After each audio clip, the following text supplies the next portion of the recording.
నిన్న మీకు నేను కదంబ వనవాసిని మహాపద్మాటవీ సంస్థ కదంబ వనవాసిని అవి దాటి కామాక్షి అన్న నామం దగ్గర ఆగడం జరిగింది.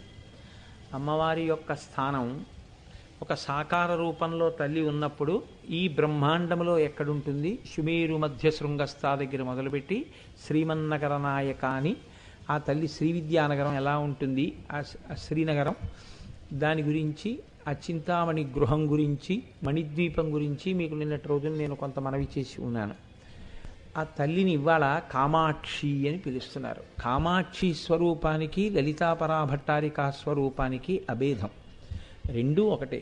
అందుకే లలితాపరాభట్టారికా స్వరూపమే కంచి క్షేత్రంలో కామాక్షి అమ్మవారిగా వెలిసినటువంటి కారణం చేత ఈ తల్లి యొక్క స్వరూపం, ఈ తల్లి యొక్క కార్యక్రమం ఎలా ఉంటాయో కామాక్షి అమ్మవారి యొక్క కార్యక్రమం, అమ్మవారి యొక్క ఆవిర్భావం కూడా ఇంచుమించు అలాగే ఉంటాయి.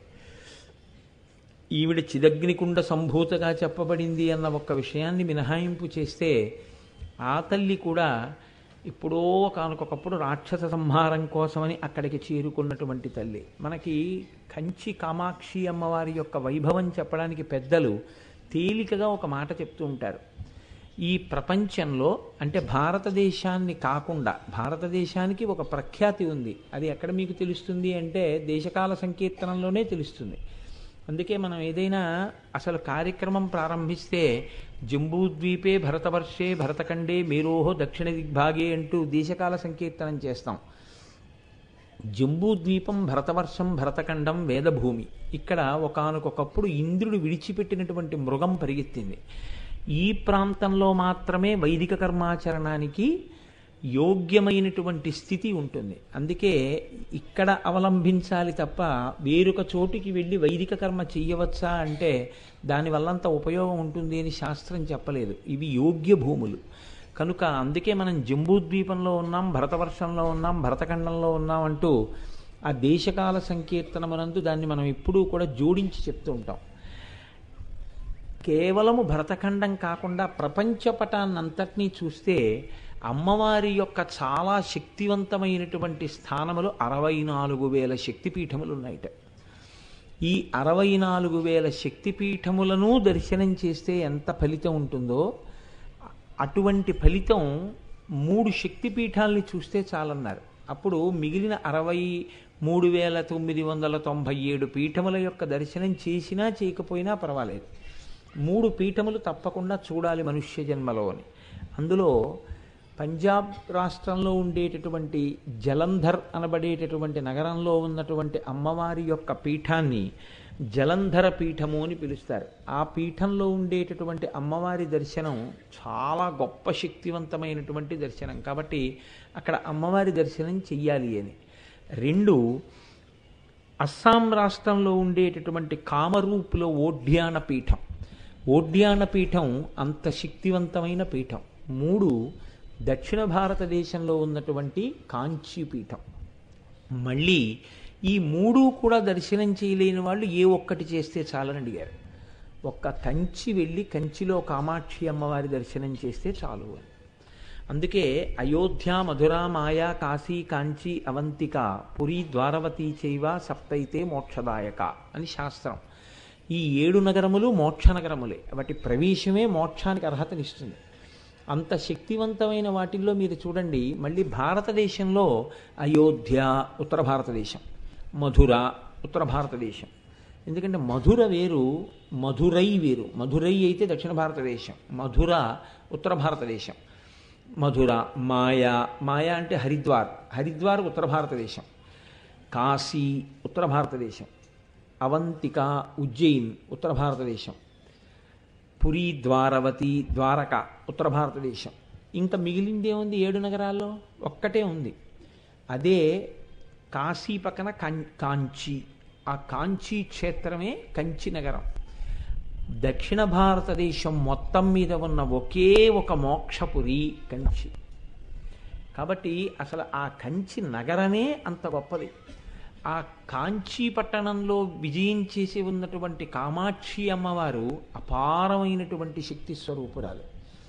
అందుకే ఆ తల్లి దేవాలయం ఒక గమ్మత్తైన రీతిలో ఉంటుంది. ఆ దేవాలయం లోపలికి ఎలా వెడతామో బయటికి అలాగే రావాలి తప్ప దేవాలయం లోపలికి వెళ్ళి వేరొక ప్రాకారంలోంచి బయటికి వెళ్ళడం కుదరదు. శ్రీశైలాది క్షేత్రాల్లో మీరు లోపలికి వెళ్ళిన తర్వాత వేరొక ప్రాకారం నుంచి బయటికి వెళ్ళచ్చు. కానీ అలా కుదరనటువంటి క్షేత్రం కాంచీ క్షేత్రం. మీరు ఏ ద్వారంలోంచి లోపలికి వెడతారో ఆ ద్వారంలోంచే బయటికి రావాలి. గమ్మత్తు ఏమిటంటే కాంచీ క్షేత్రానికి పరిపాలకుడు ఎవరు అంటే ఆ క్షేత్రాన్ని పరిపాలన చేసేవారు, ఆ క్షేత్రంలో అమ్మవారిని నిరంతరం ఆ శక్తి వైభవాన్ని కాపాడేవారు ధర్మశాస్త్రస్వరూపమైనటువంటి అయ్యప్ప స్వామి. అందుకే అయ్యప్ప స్వామి ఎక్కడుంటారో అక్కడ అమ్మవారు మరింత ప్రీతి చెందుతుంది. ఎందుకంటే ఆయన క్షేత్రపాలకుడుగా ఉంటాడు కంచి క్షేత్రానికి. మిగిలిన చోట్ల అయ్యప్ప స్వామి శబరిమలైతో సహా ఎక్కడైనా చూస్తే యోగపట్టంలో కాళ్ళు ఉంటాయి. ఇలా ఒక యోగపట్టం కట్టుకుని దాంట్లో 2 కాళ్ళు కొద్దిగా ఇలా విడివడుతూ ఉంటాయి. ఒక్క కాంచీ క్షేత్రంలో మీరు ఎప్పుడైనా చూశారో లేదో పూర్ణా పుష్కళా సమేత అయ్యప్ప స్వామి వారి యొక్క కుడికాలు యోగపట్టంలోంచి జారిపోయి కిందకి వేలాడుతూ ఉంటుంది. చేతిలో ఇక్కడ చిన్ముద్ర పట్టి ఉంటారు ఆయన ఇలాగా. ఒక్క కాంచీ క్షేత్రంలో మాత్రం అయ్యప్ప స్వామి చిన్ముద్ర పట్టరు. పట్టకుండా చేతిలో కొరడా పట్టుకుంటారు. ఆయన క్షేత్రపాలకులు. అక్కడికి వెళ్ళిన తర్వాత అమ్మవారి దర్శనం కానీ అమ్మవారి క్షేత్రంలో ఒకవేళ ఏదైనా ప్రవర్తించకూడని రీతిలో ప్రవర్తించడం కానీ చేస్తే అక్కడ పడేటటువంటి కొరడా దెబ్బ అయ్యప్ప స్వామి వారి చేతిలోంచే పడుతుంది. ఆయన క్షేత్రపాలకుడై ఉంటారు. ఆ అయ్యప్ప స్వామి అనుగ్రహం ఉంది కాబట్టే ఇవాళ ఇక్కడ అయ్యప్ప స్వామి ఆయనే కాబట్టి ఆయన క్షేత్రంలో లలితా సహస్రనామ స్తోత్ర వ్యాఖ్యానం జరుగుతోంది. లేకపోతే అంత తేలిక విషయం ఏం కాదు అది. కాబట్టి మహానుభావుడు కాంచీ క్షేత్రానికి పరిపాలకుడై ధర్మశాస్త్ర ఉంటారు. మీకు వారాహి దేవాలయం, రాజశ్యామల దేవాలయం కూడా ఏకకాలంలో చూడ్డానికి వీలైనటువంటి క్షేత్రం ఒక్క కాంచీ క్షేత్రమే. కంచిలోనే రాజశ్యామలకి దేవాలయం ఉంది, వారాహికి దేవాలయం ఉంది. అక్కడ ఉన్నటువంటి అమ్మవారు రాజశ్యామల 8 చేతులతో వీణ పట్టుకొని ఉంటుంది. అపారమైనటువంటి బుద్ధిని కటాక్షిస్తుంది, గొప్ప జ్ఞానాన్ని ఇస్తుంది. రేపు మీకు బహూకరించబోయేటటువంటి మూర్తుల మీద ఉండే రాజశ్యామల కూడా అలాగే ఉంటుంది. బుద్ధిస్వరూపిణి అయి విద్యాస్వరూపిణి అయి ఉంటుంది ఆ తల్లి. అంత గొప్ప క్షేత్రం ఆ క్షేత్రం. కాంచీ క్షేత్రంలో అమ్మవారి యొక్క గొప్పతనం ఏమి, అసలు దానికి కాంచీ అని పేరు ఎందుకు వచ్చింది అంటే ఈ లోకంలో పుట్టిన వాళ్ళందరూ ఆవిడ బిడ్డలే అని చెప్పడానికి మొన్నటి రోజున మీకు నేను ఆ రత్నకింకిణికారమ్య రచనాదామభూషిత అన్న నామం దగ్గర వివరణ చేసి ఉన్నాను. అమ్మవారి యొక్క నాభీస్థానం ఎక్కడికి వస్తుందో కంచి అక్కడ ఉంది క్షేత్రం. మనందరికీ అమ్మవారితో నాభీ సంబంధం ఉంది. నాభీ సంబంధం తెగినా హృదయ సంబంధం ఉంది. ఆవిడ మనకి కన్న తల్లి. కాబట్టి కాంచి దేశపటాన్నంతటినీ ఒక అమ్మవారిగా చూస్తే అమ్మవారి యొక్క నాభీ ప్రదేశం ఉన్నటువంటి క్షేత్రం కంచి క్షేత్రం. అక్కడ ఉత్తర భారతదేశంలో హిమాలయాల్లో ఒకప్పుడు కాత్యాయనుడు అనేటటువంటి మహర్షి పరమశివుడి గురించి తపస్సు చేశాడు. శంకరుడు ప్రత్యక్షమై నీకేం కావాలని అడిగాడు. నాకు అమ్మవారిని నా కూతురిగా చేసుకోవాలనుంది అని కోరిక వెలిబుచ్చాడు. నీకు తప్పకుండా నీ కోరిక నెరవేరుతుంది అని ఈశ్వరుడు అంతర్ధానమయ్యాడు. ఆయన అలాగే అనుష్ఠానాన్ని కొనసాగిస్తున్నారు. ఒకరోజు బోసి నవ్వులు నవ్వుతూ అత్యంత సౌందర్య రాశి అయిన ఒక చిన్న పిల్ల ఆయన కన్నులు మూసుకుని ఉండగా పాక్కుంటూ వచ్చి ఆయన తొడల మీద చెయ్యి వేసి ఆయన్ని బహిర్ముఖుణ్ణి చేసింది. ఆయన కన్నులు విప్పి చూసేటప్పటికీ ఆయన గుర్తించారు, ఆ త్రిపుర సుందరి ఆ జగదంబయే తనకి కూతురుగా వచ్చి ఒడిలో ఆడుకుంటోంది అని. కాత్యాయన మహర్షికి కుమార్తెగా వచ్చింది కాబట్టి అలా చంటిపిల్ల రూపంలో వచ్చి మహర్షి ఒళ్ళో ఆడుకుంటున్నటువంటి ఆ తల్లి పేరే కాత్యాయిని. ఆ కాత్యాయినికి యుక్త వయస్సు వచ్చింది. యుక్త వయస్సు వచ్చినప్పుడు ఆ కాత్యాయన మహర్షికి ఈమెకి భర్తని తీసుకొచ్చి వివాహం చెయ్యాలి. ఆమె ఎక్కడ పుట్టినా ఎప్పుడు పుట్టినా ఆమె యొక్క భర్త పరమేశ్వరుడే. పరమేశ్వరుణ్ణి తెచ్చి ఎలా వివాహం చేయడం ఆయనకు అర్థం కాలేదు. ఆయన అన్నారమ్మా, నువ్వు ఒక పని చెయ్యి, నేను నీకు ఒక పులి చర్మం, ఒక కుంభం, ఒక సింహాసనం, దానితో పాటుగా కొంత గంగ, కొంత ఇసుక, ఒక రుద్రాక్షమాల, 2 పరిచారికల్ని, ఒక శివలింగాన్ని, విసినికర్రల్ని, ఒక నాగు అంటే ఒక పడగని, అదే అమ్మవారు ఎక్కడైనా శివలింగానికి చుట్టుకుని ఉండేటటువంటి శక్తి స్వరూపంగా చెప్తారు. ఒక యోగదండాన్ని, ఒక చిలకని నీకు ఇస్తాను, ఇవి పట్టుకుని బయలుదేరు. నువ్వు నడిచి వెడుతుండగా ఎక్కడికి వెళ్ళిన తరువాత ఇవన్నీ అకస్మాత్తుగా చెట్లయిపోతాయో అక్కడ నీకు నీ భర్త లభిస్తాడని గుర్తు. అక్కడ తపస్సు చేయమని చెప్పారు. చెబితే అమ్మవారు బయలుదేరి వెడుతుండగా కాంచీ క్షేత్రం దగ్గరికి వచ్చిన తర్వాత అవన్నీ చెట్లయిపోయాయి. చెట్లయిపోతే అమ్మవారు గుర్తించింది, ఇక్కడే నాకు నా భర్త లభిస్తారు అని. అక్కడ కూర్చుని ఆవిడ చేతులతో ఆవిడ ఇసకని దగ్గరికి తీసి సైకతలింగాన్ని చేసింది. ఆ సైకతలింగం చేసి ఆ సైకతలింగానికి రోజు అభిషేకం చేసి ఆరాధన చేసేది. ఈశ్వరుడు ఎప్పుడూ పరీక్షిస్తుంటాడు ఆవిడ వైభవాన్ని ప్రకటింప చేయడానికి. ఆవిడ్ని పరీక్షించడం ఆయన ఉద్దేశ్యం కాదు. ఆ పక్కన ఉండేటటువంటి వైఘై గంగానది పొంగి ఆ నీటి ప్రవాహం ఈ సైకతలింగం మీదకి వస్తోంది.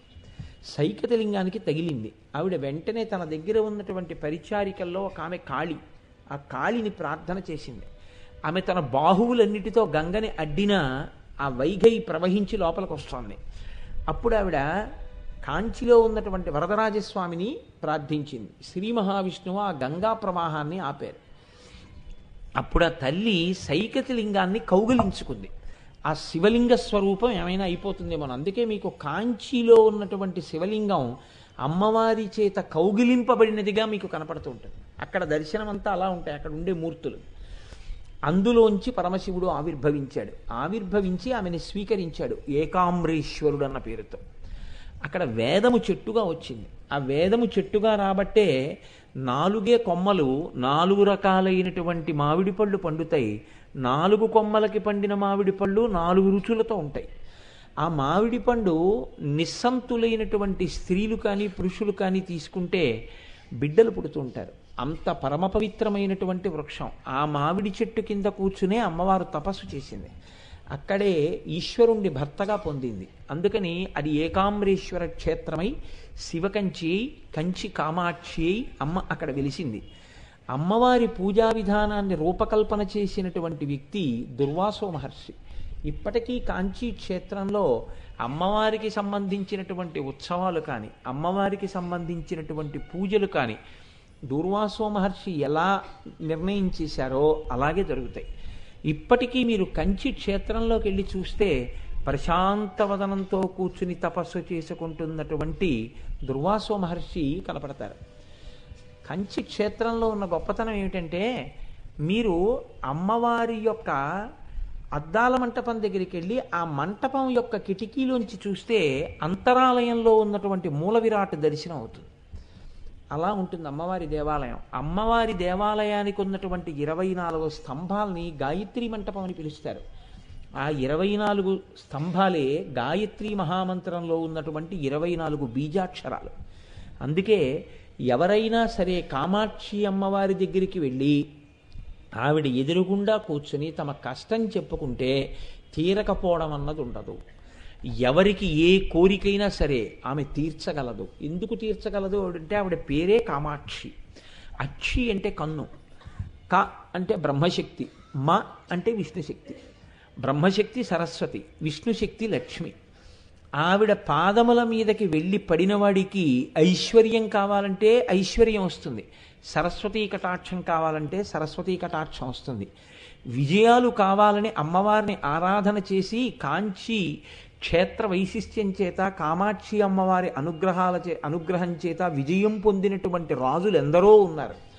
అమ్మవారి అనుగ్రహంతో సంతానం పొంది అమ్మవారి అనుగ్రహంతో అపారమైనటువంటి సరస్వతీ కటాక్షాన్ని పొందినటువంటి దండి, తిరునావక్కరసు వంటి మహాకవులు ఉన్నారు.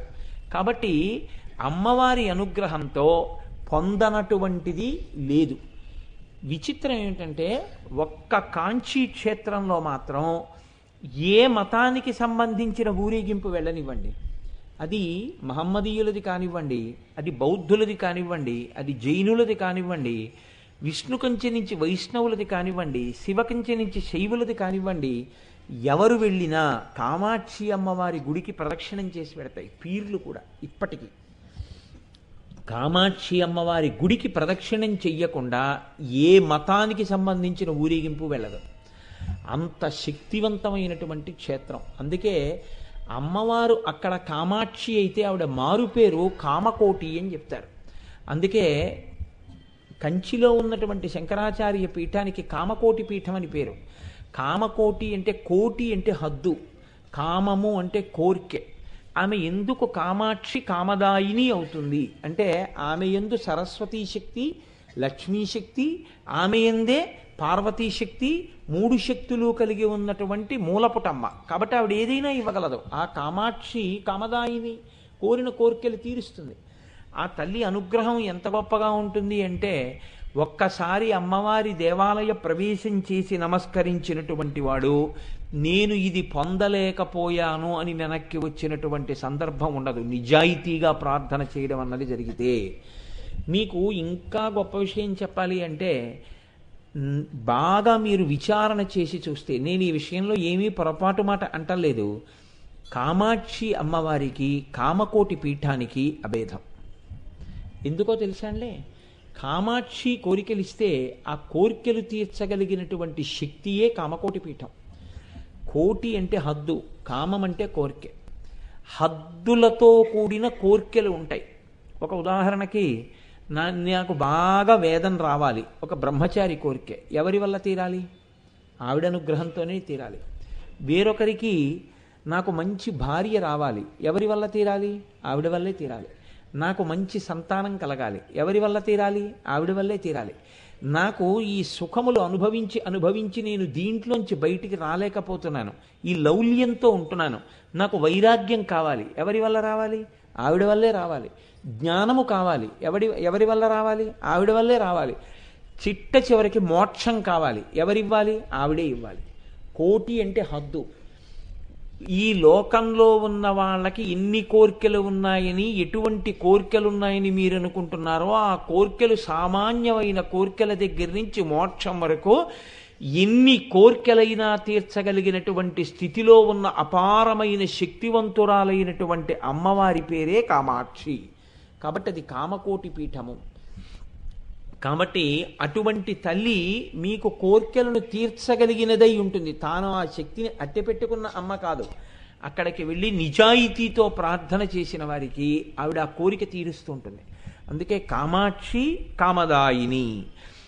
కాదు, కేవలం కోరికల్నివ్వడం కాదు, ఆవిడ దగ్గర ఏ కోరిక లేకుండా వెళ్ళి మీరు కూర్చుని నమస్కరిస్తే ఆవిడ మీకు కామేశ్వరుణ్ణే ఇస్తుంది.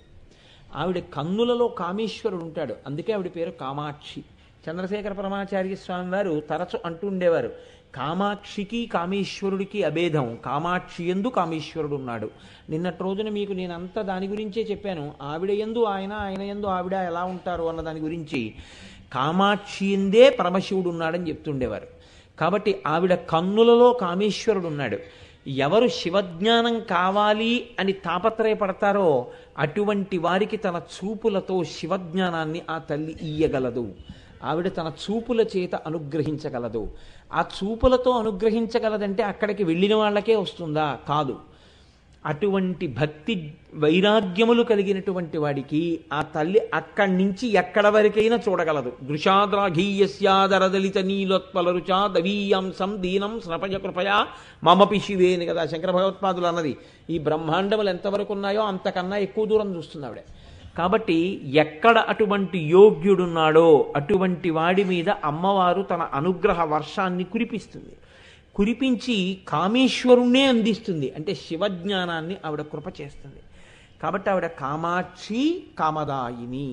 ఈ విషయం చెప్తుంటే నాకు ఒక సందర్భం జ్ఞాపకానికి వస్తోంది.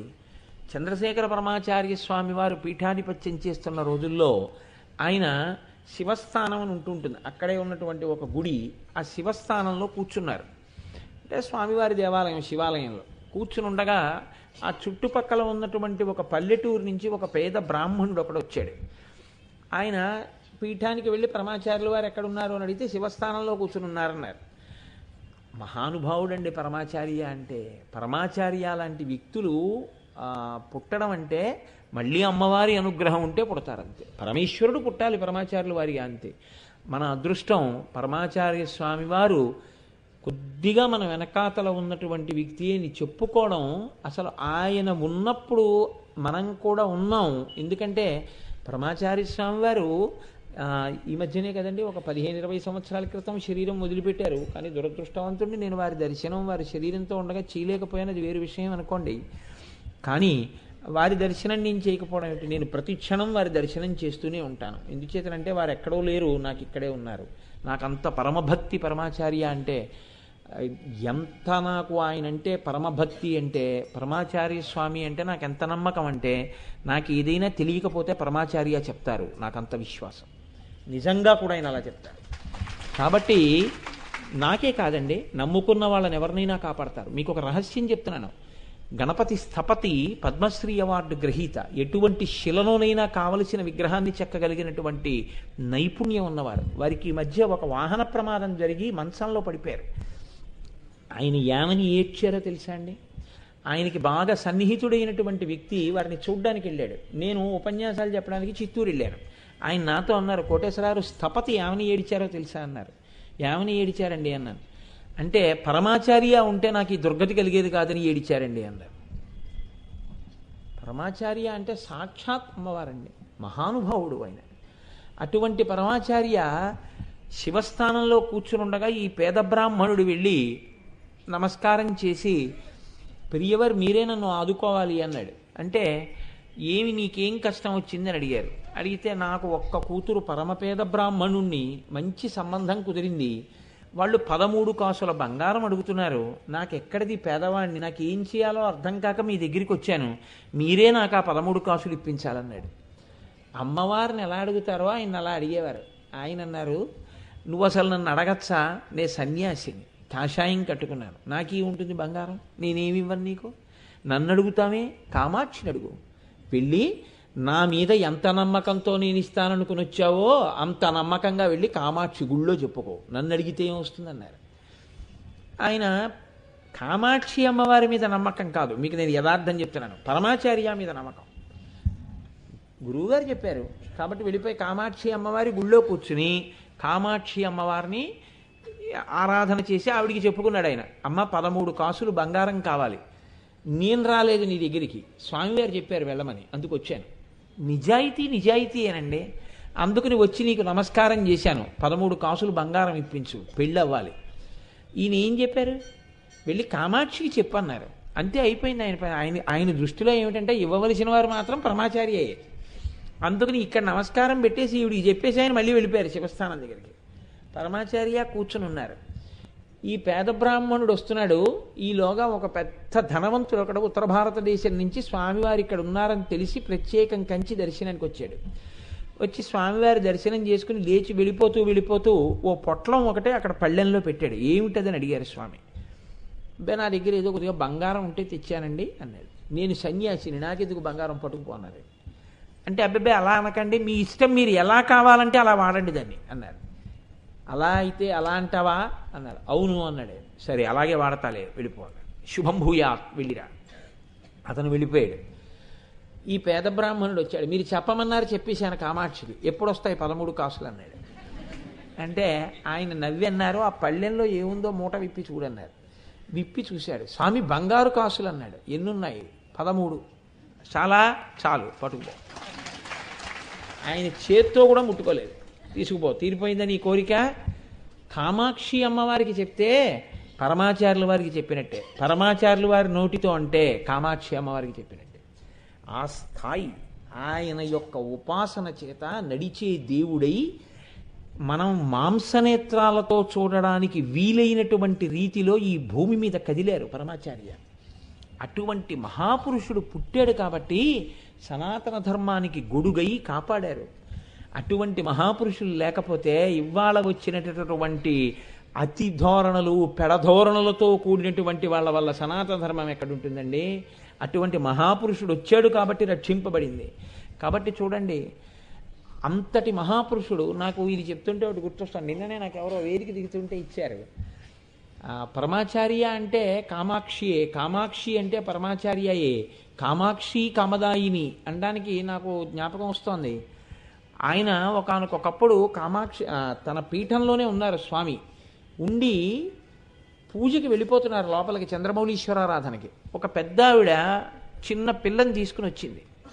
వస్తే స్వామి అన్నారు, ఏమి మీనాక్షి పట్టి ఈ మధ్య నువ్వు కనపట్టం లేదని అడిగారు. అడిగితే లేదు స్వామి రోజు వస్తున్నాను. అవును పారిజాత పూలు తెస్తావు కదా, ఉదయం వేళ 6 గంటలకు ఆవిడ పారిజాతాలు తెస్తుంది చంద్రమౌళీశ్వరారాధనకి.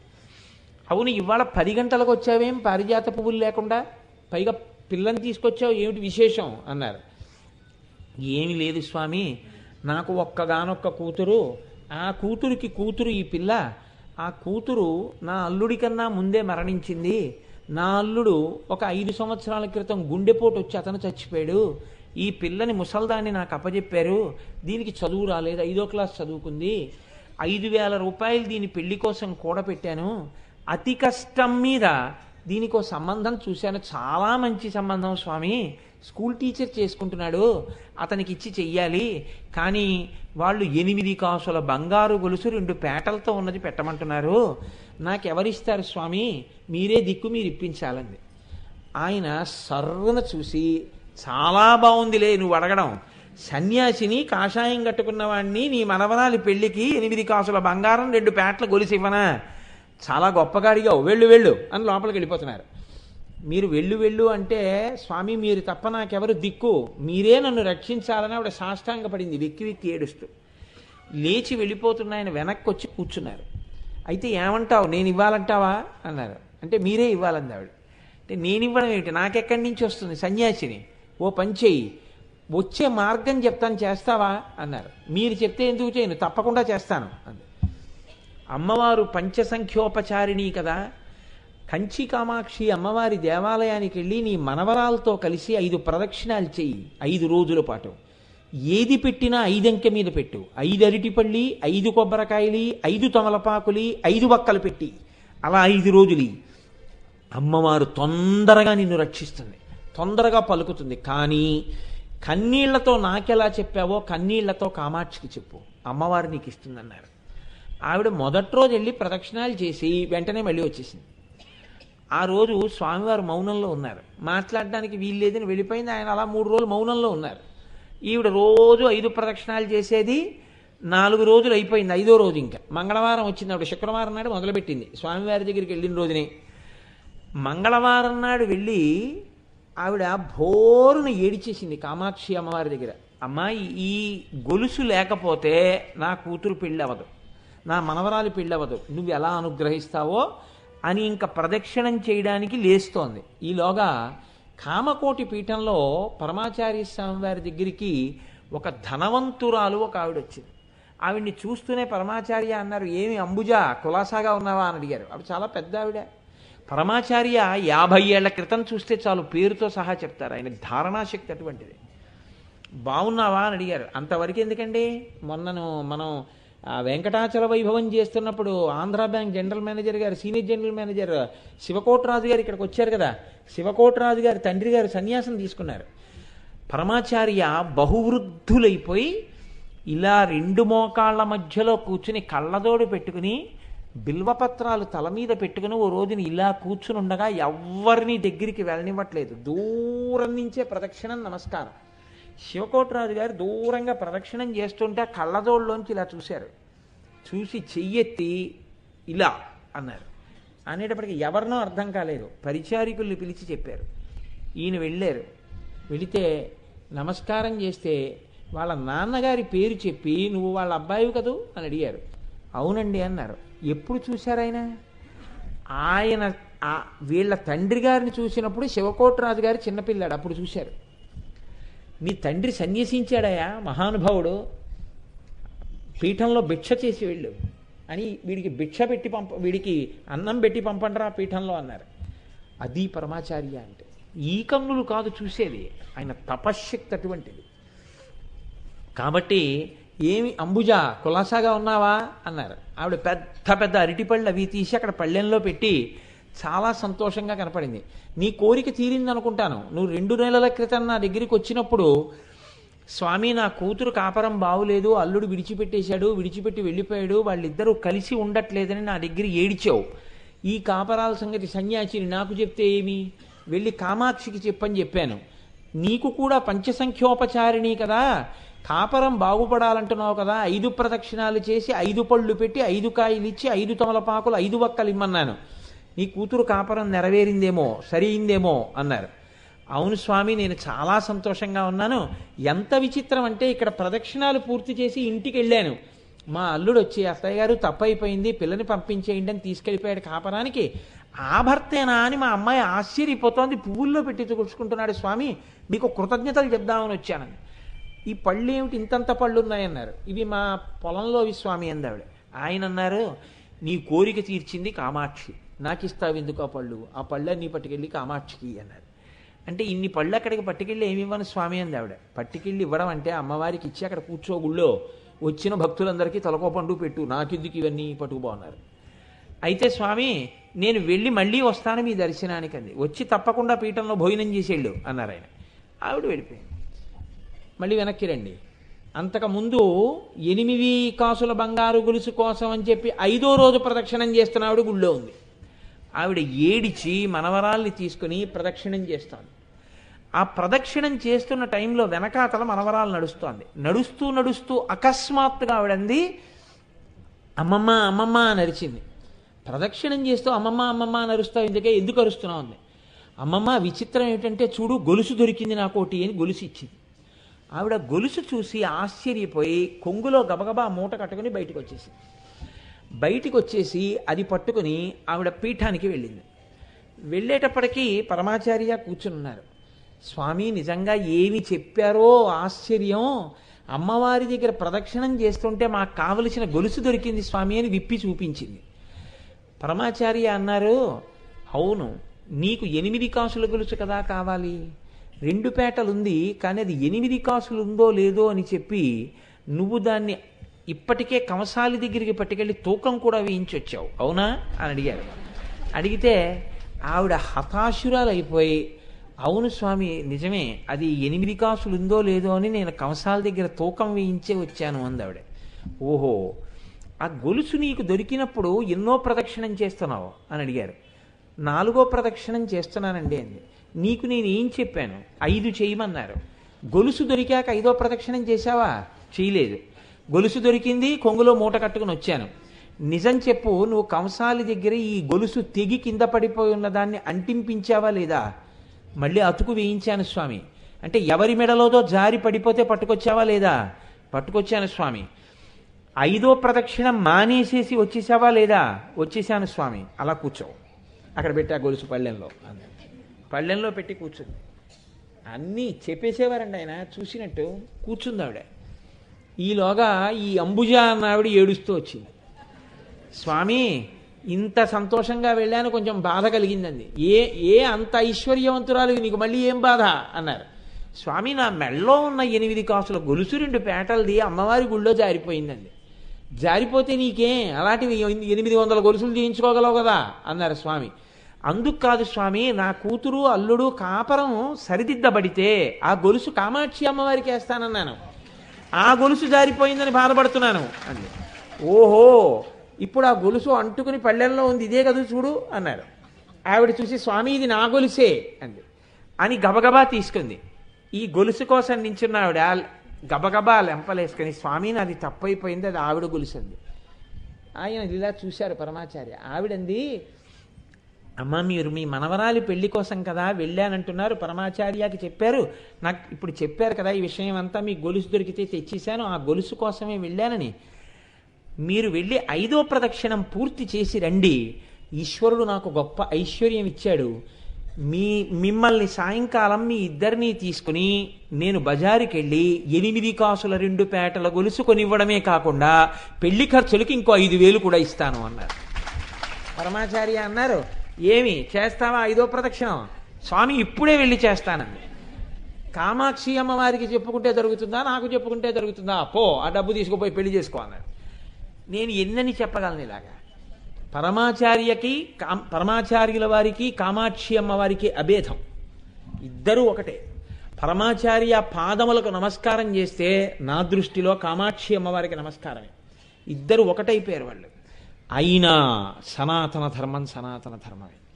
నాకు నమస్కారం పెట్టి నేను ఇప్పిస్తాననేవారు కాదు, మీ రోగాల్ని తగ్గిస్తాననేవారు కాదు.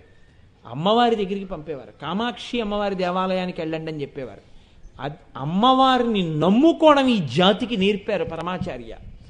సనాతన ధర్మానికి పట్టుగొడుగై ఆయన శరీరం వెళ్ళిపోయినా మనం ఎలా బతకాలో అమ్మవారిని ఆశ్రయించి మనం జీవిస్తే మన జీవితాలు ఎంత సంతోషంగా ఉంటాయో, ఏదైనా మనం తల్లికి చెప్పుకోవడం ఎలా నేర్చుకోవాలో నేర్పి చూపించినటువంటి మహాపురుషుడు పరమాచార్యుల వారంటే. కాబట్టి కామాక్షి కామదాయిని, ఆ తల్లిని మీరు నిజాయితీగా వెళ్ళి అమ్మ దగ్గర ఏడ్చినట్టు మీ కోరిక చాలా నిజమైన కోరిక అనుకుంటే అమ్మవారికి చెప్పుకున్న తర్వాత ఆ కోరిక తీరనిది ఉంటుందని నేను అనుకోవట్లేదు. ఎందుకని చెప్తున్నానంటే ఈ మాట, మీరు పరమాచార్య స్వామి వారి జీవితానికి సంబంధించిన పుస్తకాలని చదివినప్పుడు మీకు కొన్ని విషయాలు గోచరం అవుతాయి. ఎవరైనా వచ్చి స్వామి నాకు సన్యాసం తీసుకుందామని ఉంది అంటే, అలాగా పోయి మూక పంచశతి పారాయణ చెయ్యి కామాక్షి గుళ్ళో అనేవారు. స్వామి నాకు ఇబ్బందిగా ఉంది, కామాక్షి గుళ్ళో కూర్చుని ఫలానా స్తోత్రం చదువుకో. దేనికైనా ఆయన చెప్పిన విరుగుడు కామాక్షి అమ్మవారి దేవాలయం. వెళ్ళి కామాక్షి అమ్మవారి గుళ్ళో కూర్చో. మనకి అక్కడే బజారులో మందు ఉంటుంది, ఆ మందు వేసుకుంటే మన రోగం తగ్గుతుంది, కానీ అది తెలియదు. వైద్యుడు చెప్తాడు ఈ మందు వేసుకొని, పావలా ట్యాబ్లెట్ వేసుకునేటప్పటికి ఆ జబ్బు తగ్గిపోయింది. పావలా ట్యాబ్లెట్ వేసుకుంటే తగ్గిపోయే జబ్బుతో బాధపడి డాక్టర్ గారి దగ్గరికి వెడితే డాక్టర్ గారు చెప్పి జబ్బు తీసేసినట్టు, అటువంటి కామాక్షి అమ్మవారి దేవాలయం ఉండగా ఒక్కసారి అటువంటి తల్లిని ఏ కోరిక లేకుండా మనం కూడా ప్రదక్షిణం చేసి నమస్కారం చేసొద్దామని కామాక్షి అమ్మవారి దేవాలయానికి వెళ్ళి, కంచి అంత గొప్ప క్షేత్రం, ప్రపంచపటంలో 64,000 శక్తి స్థానముల దర్శనం చెయ్యలేకపోయినా కంచి కామాక్షి అమ్మవారి దర్శనం చేస్తే చాలు. అక్కడే తపో కామాక్షి, ఉత్తర భారతం నుంచి వచ్చి అన్నపూర్ణాదేవి అక్కడ ఉంది. అందుకే అక్కడికి వెళ్ళిన వాళ్ళకి అన్నం దొరకపోవడం అన్నది ఉండదు. అంత గొప్ప క్షేత్రం, ఎన్ని దేవాలయాలు. Kanchi is a town of temples అంటారు. అన్ని గుళ్ళు, ఆఖరికి చిత్రగుప్తుడికి కూడా అక్కడ దేవాలయం ఉంది కంచిలో. అంత గొప్ప దేవాలయం, అటువంటి క్షేత్రం, అంత గొప్ప కామాక్షి క్షేత్రం, అటువంటి కంచి క్షేత్రం. ఆ క్షేత్రం పేరు చెప్పుకుంటే చాలు, ఆ తల్లి పేరు చెప్పుకుంటే చాలు, పరమాచార్యుల వారి నామం చెప్పుకుంటే చాలు, మన పాపాలన్నీ కూడా పటాపంచలైపోతాయి. అటువంటి సర్వోత్కృష్టమైనటువంటి క్షేత్రం గురించి అటువంటి నామాన్ని అనుసంధానం చేసుకునేటటువంటి అదృష్టం మనకి ఇవాళ రాత్రి పౌర్ణమి చంద్రుడు ప్రకాశిస్తున్నాడు. అటువంటి ప్రకాశం ఉన్న సమయంలో ఇటువంటి నామం రావడం, ఆ తల్లి వైభవం గురించి చెప్పుకోవడం నిజంగా మన జీవితంలో అదృష్ట విశేషం. ఆ తల్లి అనుగ్రహం కలిగింది అనడానికి ఇంకింతకన్నా తార్కాణం అక్కర్లేదు.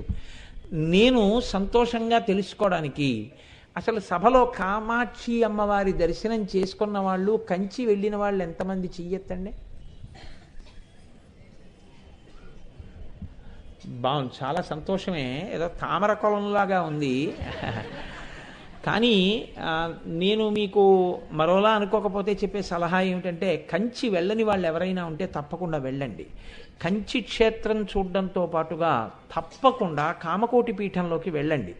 వెళ్ళి పరమాచార్య స్వామి వారి పరమాచార్యుల వారి యొక్క అధిష్టానాన్ని, పరమాచార్య స్వామి వారిని ఇప్పటికీ కూడా వ్యాక్సీ స్టాచ్యూ అంటారే అలా ఆయనది ఇలా నరాలు పైకి తేలి ఎలా కూర్చుని ఉంటారో అలాగే కూర్చున్న మూర్తి ఉంటుంది. అక్కడ తప్పకుండా నమస్కారం చేసి రండి. పరమాచార్య తిరిగినటువంటి ప్రదేశం దగ్గర తిరగడం మనకి చాలు, మన జీవితానికి అదృష్టహేతువు. కాబట్టి తప్పకుండా కంచి దర్శనం చెయ్యండి. కాబట్టి అది కామాక్షి కామదాయిని, దేవర్షి గణసంఘాత స్తూయమానాత్మ వైభవ. ఇప్పుడు అమ్మవారి యొక్క వైభవానికి సంబంధించినటువంటి ప్రకాశంలోకి వస్తున్నారు. ఎప్పుడు చేసినటువంటి స్తోత్రం, ఒకప్పుడని కాదు, అమ్మవారిని ఎప్పుడూ అందరూ స్తోత్రం చేస్తూనే ఉంటారు, అమ్మవారిని ప్రార్థన చేస్తూనే ఉంటారు. నిన్నటి రోజునే మీకు నేను ఈ విషయం చెప్పాను. ప్రార్థన అసలు ఎందుకు చేయాలండి అని అడుగుతుంటారు కొంతమంది ధూర్తులు. ప్రార్థన ఎందుకండి, పూజ ఎందుకండి అంటుంటారు. ఒక్కటే కారణం. మీరు చూడండి, మీకు పాపము ఉన్నది, పుణ్యము ఉన్నది. పాపమునకు ఫలితం ఎవడిస్తున్నాడో పుణ్యానికి ఫలితం కూడా వాడే ఇస్తున్నాడు అని నిన్నటి రోజున మీకు నేను చెప్పాను. వాడు పుణ్యానికి ఫలితం మీకు ఎలా ఇస్తున్నాడో పాపానికి ఫలితం కూడా అలా ఇచ్చేస్తాడు. ఇచ్చేసే ముందు మీరు ప్రార్థన అన్నది చెయ్యకపోతే వాడు మీ మీద దయ చూపించవలసిన అవసరం ఉండదు. వాడిలో ఉన్న మాతృత్వం మేల్కొనదు. వాడిలో ఉన్న అమ్మతనాన్ని మేల్కొలిపితే మీకు పడవలసినంత శిక్ష పడకుండా ఏడవకుండా వాడు కాపాడతాడు. అది జరగాలి అంటే ప్రార్థన చేసి తీరాలి. కాబట్టి భగవంతుణ్ణి స్తోత్రం చెయ్యడం అనేటటువంటిది మహాజ్ఞానుల దగ్గర నుంచి సామాన్యుల వరకు అందరికీ ఉంటుంది. కానీ స్తోత్రం ఎలా చెయ్యాలో కూడా మనలాంటి వాళ్ళకి చేత కాదని శంకర భగవత్పాదులే శివానందలహరిలో సౌందర్యలహరిలో మన పక్షాన ఆయనే శ్లోకాలు చేసి మాం మాం మాం అంటూ నేను నేను నేను అంటూ శ్లోకాలు చేశారు. నిజంగా ఆయన అనవలసిన మాటలు కావవి. పశుమాం సర్వజ్ఞ ప్రథిత కృపయా పాలయ విభో అంటారు శివానందలహరిలో. నేను పశువుని అంటారు. అది శంకర భగవత్పాదులు అనవలసిన మాట కాదు, కానీ మనం అనడం కోసమని ఆయన అన్నారు. ఆ శ్లోకం మనం చదివితే పశుమాం సర్వజ్ఞ, ఈశ్వర నేను పశువుని అని చెప్పుకున్నట్టయి ఈశ్వర కారుణ్యం మనకు కలుగుతుందని. అలాగే ఆయన అమ్మవారిని ప్రార్థన చేసేటప్పుడు స్నపయ కృపయా మామపి శివే అంటారు. మాం అపి, నన్ను కూడా తడిపేసేయమ్మా నీ చూపులతో అంటారు. నిజంగా ఆయనకి కాదు కావలసింది, మనకి. అందుకని స్తుతి స్తోత్రం ప్రార్థన ఈనాటిది కాదు, ఎప్పటినుంచో ఈ ప్రార్థన నడుస్తూనే ఉంది. ప్రత్యేకించి ఇప్పుడు ఈ నామం చెప్పవలసిన అవసరం ఎందుకు వచ్చింది లలితా సహస్రంలో అంటే, ఈ అమ్మవారిని స్తోత్రం చెయ్యవలసినటువంటిది, అమ్మవారిని ప్రార్థన చెయ్యవలసినటువంటి అవసరం దేవతలకు ఋషులకు దేవర్షులకు అందరికీ కలిగింది. ఒకరిది కాదు కష్టం. మీరు బాగా జ్ఞాపకం పెట్టుకోండి, ఇప్పుడు చేస్తున్నటువంటి వాళ్ళు, స్తోత్రం చేస్తున్న వాళ్ళు రాక్షస సంబంధీకులు కారు, రాక్షసులు కారు, కేవలము దేవతలు చేస్తున్నారు. వాళ్ళు దేవతలు కదా, మరి రాక్షసుల్ని వాళ్ళు మట్టు పెట్టలేరా? మరి వాళ్ళు ఎందుకు ప్రార్థన చేస్తున్నారు? వాళ్ళు దేవతలైనప్పుడు వాళ్లే చంపచ్చగా రాక్షసుల్ని. అంటే వాళ్ళు దేవతలైన రాక్షసుల్ని సంహరించగలిగినంత స్థాయిలో నిలబడలేకపోతున్నారు. ఇప్పుడు నిలబడలేక వాళ్ళు ఏం చేస్తున్నారంటే అమ్మవారి యొక్క ఆవిర్భావాన్ని అడుగుతున్నారు. అమ్మ నువ్వే వచ్చి భండాసురుణ్ణి నిర్జించాలి, భండాసురుణ్ణి చంపి మమ్మల్ని అందరినీ కాపాడాలని వాళ్ళు ప్రార్థన చేస్తున్నారు. ఇది బాహ్యం. మీరు లోపలికి వెళ్ళి చూడండి, ప్రతి వాడికి కూడా మంచి గుణం ఉంటుంది, చెడ్డ గుణం ఉంటుంది. పూర్తి చెడ్డవాడు లోకంలో ఎవ్వడూ ఉండడు. ఎంత చెడ్డవాడి యందు ఏదో ఒక చిన్న మంచి గుణం ఉంటుంది. కానీ వాడు తన యందున్న మంచి గుణాన్ని బాగా ప్రోధి చేసి అది ప్రకాశించేటట్టు చేసుకునే ప్రయత్నమునందు కొంచెం వైక్లభ్యమును పొందుతాడు. ఈ కంసాలి కొట్లో నిప్పు రాజేసేటప్పుడు ఊకలో నిప్పు పెట్టి గొట్టం పెట్టి దాన్ని ఊత్తారు. ఊస్తే నిప్పు రాజుకుంటుంది. అలా లోపలే ఉన్నటువంటి మంచి గుణములు నిలబడాలి అంటే చెడ్డ గుణముల వలన అవి పక్కకి తోయబడకుండా చూడాలి. ఇక్కడ మంచి గుణం ఉంటే చెడ్డ గుణం కూడా ఉంటుంది, రెండూ పక్క పక్కనే ఉంటాయి. చెడ్డ గుణములు విజృంభించి మంచి గుణములను పాడు చెయ్యకుండా ఉండాలి అంటే, ఈ మంచి గుణాలు పెరిగిపోయి చెడు గుణాలు తగ్గిపోవాలంటే, ఇక్కడే ఉన్న దేవతలు గెలిచి రాక్షసులు నిర్జింపబడాలంటే మీ ఒక ప్రయత్నం సరిపోదు. భగవంతుని యొక్క అనుగ్రహం మీ యందు ప్రసరించాలి. దీని కొరకు మీరు ప్రార్థన చేస్తూనే ఉండాలి. కేవలము ఏదో కోరిక కొరకే కాదు, మంచిగా నిలబడ్డానికి, మంచి జారిపోయి మీరు చెడు చేత ఆక్రమింపబడకుండా ఉండడానికి ప్రార్థన ఎప్పుడూ చేయాలి. ఎందుకో తెలుసా అండి? ఒక్కటే కారణం, ఎంత గొప్పవాడన్నవాడు కూడా ఎప్పుడో అప్పుడు గబ్బాలన జారుడు మెట్ల మించి జారిపోయేటటువంటి అవకాశం ఉంటుంది. అలా జారిపోకుండా ఉండాలంటే అమ్మవారు పట్టుకోవాలి, చెయ్య అంటే రోజు ప్రార్థన చేస్తే పొరపాటున కూడా అలాంటి తప్పు జరగకుండా ఆవిడ పట్టుకుని పైకెత్తి అలా నిలబెట్టి ఉంచుతుంది. జారిపోయేటప్పుడు చేయి పట్టుకుంటుంది ఆవిడ. మీరు చూడండి, లోకంలో ఎప్పుడూ ఒక మాట వినపడుతుంటుంది. తాతగారు కొడుకుని పట్టుకుని మనవడిని పట్టుకుని నడుస్తూ ఉంటాడు. నడుస్తుంటే మనవడు ఏం చేస్తాడంటే కాసేపటికి ఇలా అని ఆ తాతగారి చెయ్యి విడిపించేసుకుంటాడు. విడిపించేసుకుని తాత నే పట్టుకుంటానంటాడు. పట్టుకోమంటాడు తాతగారు. ఒక 2 నిమిషాలు ఆగిన తర్వాత అంటాడు, వదిలే నే పట్టుకుంటానంటాడు. అంటే మనవడు అంటాడు, ఎందుకు నేనే పట్టుకుంటాను నీ చెయ్యి అంటాడు. నిన్న మీకు నేను చెప్పాను, పాలల్లో నీళ్లు కలిస్తే నీళ్ళల్లో పాలు కలిసినట్టు కాదా అని. తాతగారి చెయ్యి మనవడు పట్టుకుంటే తాతగారు మనవడిని పట్టుకున్నట్టు కాదా? ఒక్కనాటికి కాదు. ఎందుకో తెలుసా అండి? తాతగారి చెయ్యి పట్టుకున్న మనవడు ఎదురు దెబ్బ తగిలి పడిపోతే ఆ దెబ్బ తగిలి పడిపోయేటప్పుడు ఆ కంగారులో చెయ్యి వదిలేస్తాడు. అదే తాతగారు మనవడి చేయి పట్టుకుంటే వాడు పడిపోకుండా తాతగారు పట్టుకుని ఉంచుతారు.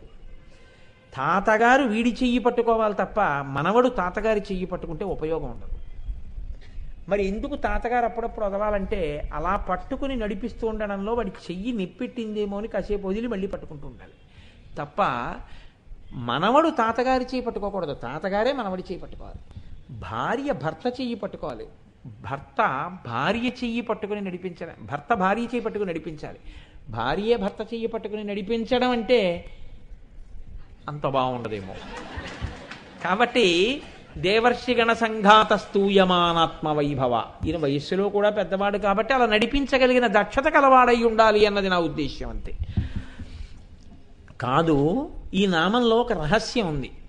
ఇప్పుడు దేవతలు ఋషులు అందరూ అమ్మవారిని ఆవిర్భవించమని ప్రార్థన చేస్తే అక్కడ ఉన్నటువంటి హోమగుండంలోంచి ఆవిర్భవిస్తున్నటువంటి లలితా పరాభట్టారికలాగే మీకు దేవతలు ఋషులు అందరూ కలిసి అమ్మవారిని ప్రార్థన చేసి మీకు అందించారు.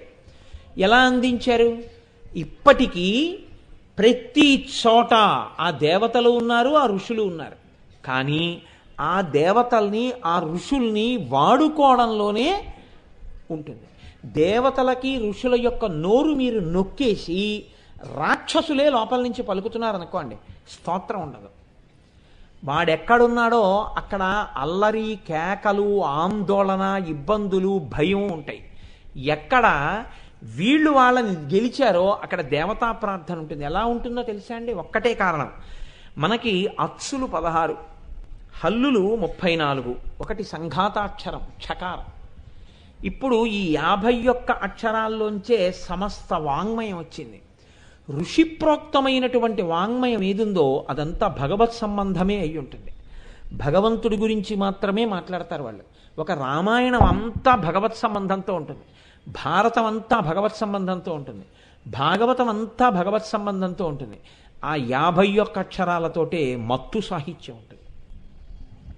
ఈ 51 అక్షరాలతోటే మీ జీవితాన్ని గోతిలోకి తోసేయగలిగినటువంటి ప్రసంగాలు ఉంటాయి. ఈ 51 అక్షరాలతోటే మిమ్మల్ని నిచ్చెన ఎక్కించగలిగిన ప్రసంగాలు ఉంటాయి. ఈ 51 అక్షరాలతోటే మీ జీవితానికి దిశానిర్దేశకత్వం చేయగలిగిన స్తోత్రం ఉంటుంది. ఈ 51 అక్షరాలతోటే మీ జీవితాన్ని ప్రమాదపుటంచుల్లోకి తోసేసుకునే మాటలుంటాయి. జిహ్వాగ్రే వర్తతే లక్ష్మీ, జిహ్వాగ్రే మిత్రబాంధవాః, జిహ్వాగ్రే బంధనం ప్రాప్తి, జిహ్వాగ్రే మరణం ధ్రువం. నోటితో మాట్లాడినటువంటి మాట ఏదుందో అది లక్ష్మీ కటాక్షాన్ని ఇస్తుంది. ఈ మాట్లాడిన మాట చేత బంధనం నుంచి విడిపోతాడు. ఈ మాట్లాడిన మాట చేత భగవంతుణ్ణి చేరుకుంటాడు. మాట్లాడకూడని మాట మాట్లాడినటువంటి వాడు బంధనంలో, కారాగారంలో పడిపోతాడు. ఒక్కొక్కసారి ఆ మాట వల్ల మృత్యువు కూడా వస్తుంది, అంత ప్రమాదం వస్తుంది. కాబట్టి మాటయే చాలా ముఖ్యమైనది. ఈ మాట అన్నప్పుడల్లా మీరు గుర్తుపెట్టుకోండి, అది అక్షరముల యొక్క కూడిక. అక్షరములే పలుకుతారు ఎవరు పలికినా. కానీ నోరు ఉంది కదా, నాలిక ఉంది కదా అని ఎప్పుడూ నోటి నుంచి అశ్లీలమైన పలుకులే వస్తున్నాయి అనుకోండి, వాడిలో ఉన్నవాడు రాక్షసులే. ఎప్పుడూ రాక్షసులే పలుకుతుంటారంటే ఆ ఉపాధి యందు దేవతలు ఋషులు లేరు, వాళ్ళ నోరు నొక్కేశారు. కాబట్టి అయిందానికి కాందానికి ఈ వేలే లేస్తుంది. ఎప్పుడూ నోట్లోంచి అనకూడని మాటలే వస్తాయి, నోట్లోంచి ఎప్పుడూ ప్రమాదకరమైన మాటలే వస్తాయి, అవతల వారిని బాధ పెట్టే మాటలే వస్తాయి. ఒక్కటే కారణం, వాడి లోపల నుంచి దేవతలు ఋషులు మాట్లాడే అవకాశం లేదు. ఒకడు నోరు విప్పితే ఎప్పుడూ భగవత్ సంబంధమే వస్తుంటుంది.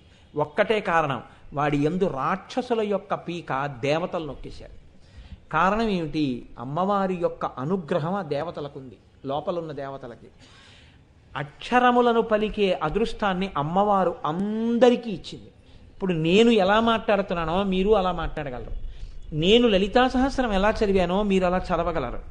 ఇప్పుడు నేను ఏం చెప్పానో అంతా యథాతథంగా చెప్పలేకపోయినా ఇందులో కనీసం కొంత ప్రసంగాన్ని మీరు మీ బిడ్డలకి మీ వారికి చెప్పగలరు. కానీ ఉండవలసినది మాత్రం ఒక్కటే. ఇప్పుడు మీరు ఏది విన్నారో అది మీ మనసుని హత్తుకుంటేనే మీకు చెప్పబుద్ధి వస్తుంది. మీరు బాగా గమనించండి. ఇదే సభలో కొంతమంది ఉంటారు, మీరు ఇంటికి వెళ్ళిన తర్వాత వాళ్ళ ధోరణి ఎలా ఉంటుందంటే, ఇక్కడ కూర్చుని ఉంటారు, కానీ వాళ్ళ మనస్సు అంతా వేరొక చోట ఉంటుంది. వారు తర్వాత కూడా ఆ వ్యగ్రతతోటే ఉంటారు.